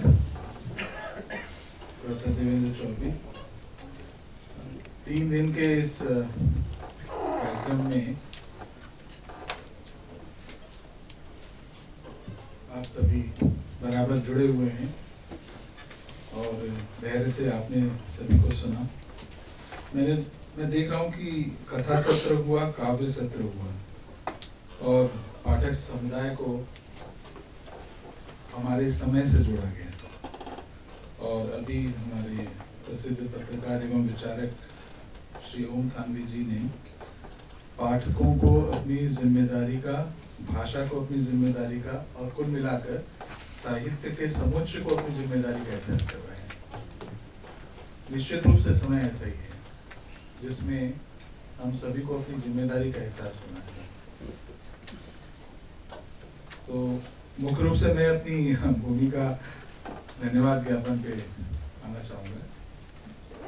क्योंकि इस 3 दिन का निचोड़ जो है, मैं समझता हूँ रोज जब आप घर पे लौटते होंगे तो रोज आपके दिमाग में आता होगा कि क्या बोला, क्या कहा, और आपने स्वयं कैसे उसका स्वागत किया, कैसे आपको लगा। और दूसरे दिन फिर वो दूसरे दिन की बात आती होगी, पहले दिन के ऊपर लेप लग जाता होगा या कुछ निखर के आता होगा, और आज तीसरे दिन जब समापन सत्र के बाद आप जाएंगे तो 3 दिन का आपके मस्तिष्क पे ये पूरा वैचारिक एक लेप लगेगा। और इतना बड़ा टॉपिक साहित्य, पाठक समुदाय और हमारा समय जो तीसरे दिन हम ले रहे हैं, और हमारे समय का साहित्य, ये तो बहुत बड़ा टॉपिक है। परंतु इस पूरे चीजों को मुख्य रूप से प्रोफेसर देवेंद्र चौबे ने अपने प्रयास से और मार्गदर्शन रहा प्रोफेसर रामबख्श जी का, हमारे प्रोफेसर गोविंद प्रसाद, प्रोफेसर तुलसीराम एवं तमाम वक्ता पुराने भी जो लोग आए, नामवर सिंह जी और केदारनाथ सिंह जी वगैरह वगैरह, काफी हमारे रिटायर्ड प्रोफेसर भी आए। तो इन सभी को आपने सुना होगा। तो निश्चित रूप से विचारों को कलेक्ट करके रखना और अपने व्यक्तित्व में जो उबड़ घुमड़ हो रहा है, चाहे वो अनुशासन का हो या अनुशासन से परे हो, उसमें रहते हुए व्यक्तित्व को, उस जीवन को जीना, ये एक बहुत बड़ी चुनौती है आज के समय में। और रोज का हम अखबार पढ़ते हैं तो हमें देश का परिदृश्य स्पष्ट हो जाता है, या यूं कहिए कि हमें दिल्ली का परिदृश्य स्पष्ट हो जाता है पहले पृष्ठ पे कि भारत में क्या चल रहा है। उसके बाद हम जब अंदर चलते हैं, आंचलिक खबरों में कुछ बातें आती हैं जिससे हमारा विचार या हम जो देख रहे हैं वो या तो पुख्ता हो जाता है, या हमें लगता नहीं ऐसी बात नहीं है, ये दिल्ली में ही हो रहा है, दूसरी जगह तो अच्छा है। परंतु ये बड़ा अच्छा होता कि अगर हमारे समाचार पत्र का जो पहला पृष्ठ है वो कुछ बेहतर होता है। तो मेरे दिमाग में एक बात आती है, मैं तुम्हें धन्यवाद ज्ञापन पे आऊंगा कि समाज, साहित्य और भाषा, इसमें सम्मान का एक बहुत बड़ा योगदान है कि हम कैसे सम्मान देते हैं दूसरों को। अभी जैसे आपने कहा कि पाठक को क्या मिल रहा है, क्या पुरानी बासी डबल रोटी मिल रही है, या उसको भूसा मिल रहा है, या उसको एक अच्छा मटेरियल मिल रहा है एक अच्छे नागरिक होने के लिए। तरुण को क्या मिल रहा है, युवा को क्या मिल रहा है, जो बच्चे स्कूल के हैं उनको क्या मिल रहा है, जो बन रहे हैं या टीन से क्रॉस कर रहे हैं या 20 से 30 के बीच में उनको क्या मिल रहा है। क्योंकि विचारों को बनने की जो प्रक्रिया है उसमें हमें क्या मिल रहा है। तो हमारा समय और हम लोग या हम पाठक समुदाय, उसको जिस तरीके का मटेरियल मिलेगा उसके ऊपर भी काफी कुछ निर्भर करता है। तो निश्चित रूप से जैसे थानवी जी ने कहा, और आप सभी को मैं समझता हूँ इन्होंने झकझोर दिया होगा कि कुछ कुचक्र चलते रहते हैं और गुमराह किया जाता है। पाठक जो है हर तरीके से लिखता है और इसमें प्रकाशक और लेखक संगठन पीछे नहीं है। तो निश्चित रूप से हम जब मटेरियल सिलेक्ट करेंगे या हम देखेंगे तो हम क्या चाहते हैं और हम समाज को कैसा बनाना चाहते हैं उस पर निर्भर करता है। प्रोफेसर तुलसीराम जी ने बहुत अच्छी बात कही और मुझे पहली बार महसूस हुआ कि मृत्यु भी इतनी रोचक है। और निश्चित रूप से इस शाश्वत सत्य की तरफ कि इस पर भी बिजनेस टिका हुआ है, ये मुझे बड़ा अच्छा लगा। और दोनों पुस्तकों के बारे में उन्होंने चर्चा करी और जीवन मृत्यु के जो इस युग्म का और जीवन मृत्यु और व्यक्तित्व के इस जो टपल का उन्होंने जो वर्णन किया वो मुझे काफी अच्छा लगा। प्रोफेसर तुलसीराम जी को बहुत बहुत धन्यवाद इस कार्यक्रम में। श्री ओम थानवी जी का बहुत बहुत धन्यवाद, वरिष्ठ पत्रकार एवं विचारक। आपने जो इतने खुले मन से विचार रखे और पाठक और साहित्य के बीच में जो कश्मकश चल रही है और जिसमें कुछ बिजनेस का भी फुट आ रहा है वो बात उन्होंने सामने रखी।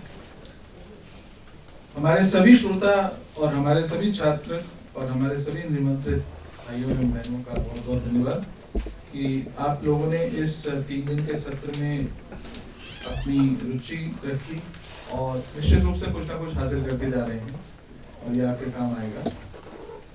और एक कदम आगे बढ़ते हुए कहता हूँ कि शायद व्यक्तित्व निर्माण में भी कुछ काम आएगा, क्योंकि ये जो भाषा है, साहित्य है, और हम इसको कैसे लेते हैं, हम कैसे लिखते हैं, हम कैसे बोलते हैं, इसके ऊपर भी बहुत कुछ निर्भर करता है छात्रों के लिए विशेष रूप से। और वो आज के लेखक को, आज के साहित्यकार को साक्षात में देखते हैं या उसका प्रतिबिंब देखते हैं, तो उनके लिए अपने आगे का क्या रास्ता और क्या निर्माण होना चाहिए वो स्पष्ट हो जाता है। तो मैं जो छात्र निश्चित रूप से, जैसे अभी करीब 6 बजने वाले हैं, 6:30 बजने वाले हैं, जो टिके हुए हैं और जो 3 दिन से इसको पूरा सुन रहे हैं, उनको मैं धन्यवाद देता हूँ, उनकी मैं पूरी पूरी प्रशंसा करता हूँ। और प्रशंसा के इस जो चक्र है, या यूँ कहिए कि गले में मोती का हार है, तो इसमें 12 मोती भी हो सकते हैं, 18 मोती भी हो सकते हैं। तो सैद्धांतिक स्तर पे मैं सभी को जो इस कार्यक्रम में जुड़े रहे, कार्यक्रम में हिस्सा लिया और इसको सफल बनाया, मैं उन सभी को धन्यवाद देता हूँ। और मैं एक पंक्ति शिवमंगल सिंह सुमन की एक कह सकता हूँ कि धन्यवाद के रास्ते में, कि जिस से पद का स्नेह मिला उस राही को धन्यवाद, यही कह सकता हूँ। और मैं प्रोफेसर देवेंद्र चौबे की यदि अनुमति हो तो मैं एक कविता छोटी सी सुनाना चाहूँगा। जैसे मैंने पहले कहा था कि जो भाषा है या साहित्य है, इसमें सम्मान सबसे बड़ी बात होती है। और जैसे एक चर्चा हो रही थी जाति की, कुछ वर्ग की, वर्ण की, धर्म की, तो ये सब चीजें हमारे शरीर में ही है, आपस में युद्ध नहीं होना चाहिए। हमारे शरीर में इतने ऑर्गन्स हैं, इतने सिस्टम्स हैं, पर हमारे शरीर में कभी लड़ाई नहीं होती, कोई हड़ताल नहीं करता, कोई किसी के विरुद्ध दुष्प्रचार नहीं करता, कोई मेमोरेंडम नहीं रखता। अगर रखेगा तो दिक्कत होती है, हम अस्वस्थ हो जाते हैं, हॉस्पिटलाइज हो जाते हैं। तो आपस में जो कोऑर्डिनेशन है ये बहुत जरूरी है, उसी से चीज मजबूत बनती है। भारतवर्ष के बारे में बोलने की जरूरत नहीं, हम सब भारतवासी, हमें सब अपने देश के बारे में पता है कि इतनी वैरायटीज हैं, परंतु उनको लेकर हम किस तरीके से संगठित रह सकते हैं, ये सबसे बड़ी बात है। और जो हमें तोड़ता है, चाहे वो लेखन के माध्यम से या वक्तव्य के माध्यम से या राजनीतिक पार्टी नीति के तहत, हमें चौकन्ना हो जाना चाहिए, जिससे कि भारत मजबूत होकर आगे आ सके। उसी क्रम में आजकल जो चल रहा है कि काफी माइग्रेशन हो रहा है और लोग जो हैं, अभी आपने आज के अखबार में भी कुछ पढ़ा होगा, लोग महिलाओं का, नारी का सम्मान नहीं करते। ये एक कह सकते हैं कि एक डेंट, एक गैप आया है, एक बड़ी गिरावट आई है। इस पर भी मैं समझता हूँ कहीं ना कहीं चर्चा हुई होगी हमारे समय में। तो मैं एक छोटी सी कविता आपके समक्ष रख रहा हूँ। ये कविता का शीर्षक है दामिनी तुम हो दिया। दामिनी एक अवचित परिचित नाम है। कोई अमानत बोलता है, कोई जागृति बोलता है, कोई निर्भया बोलता है।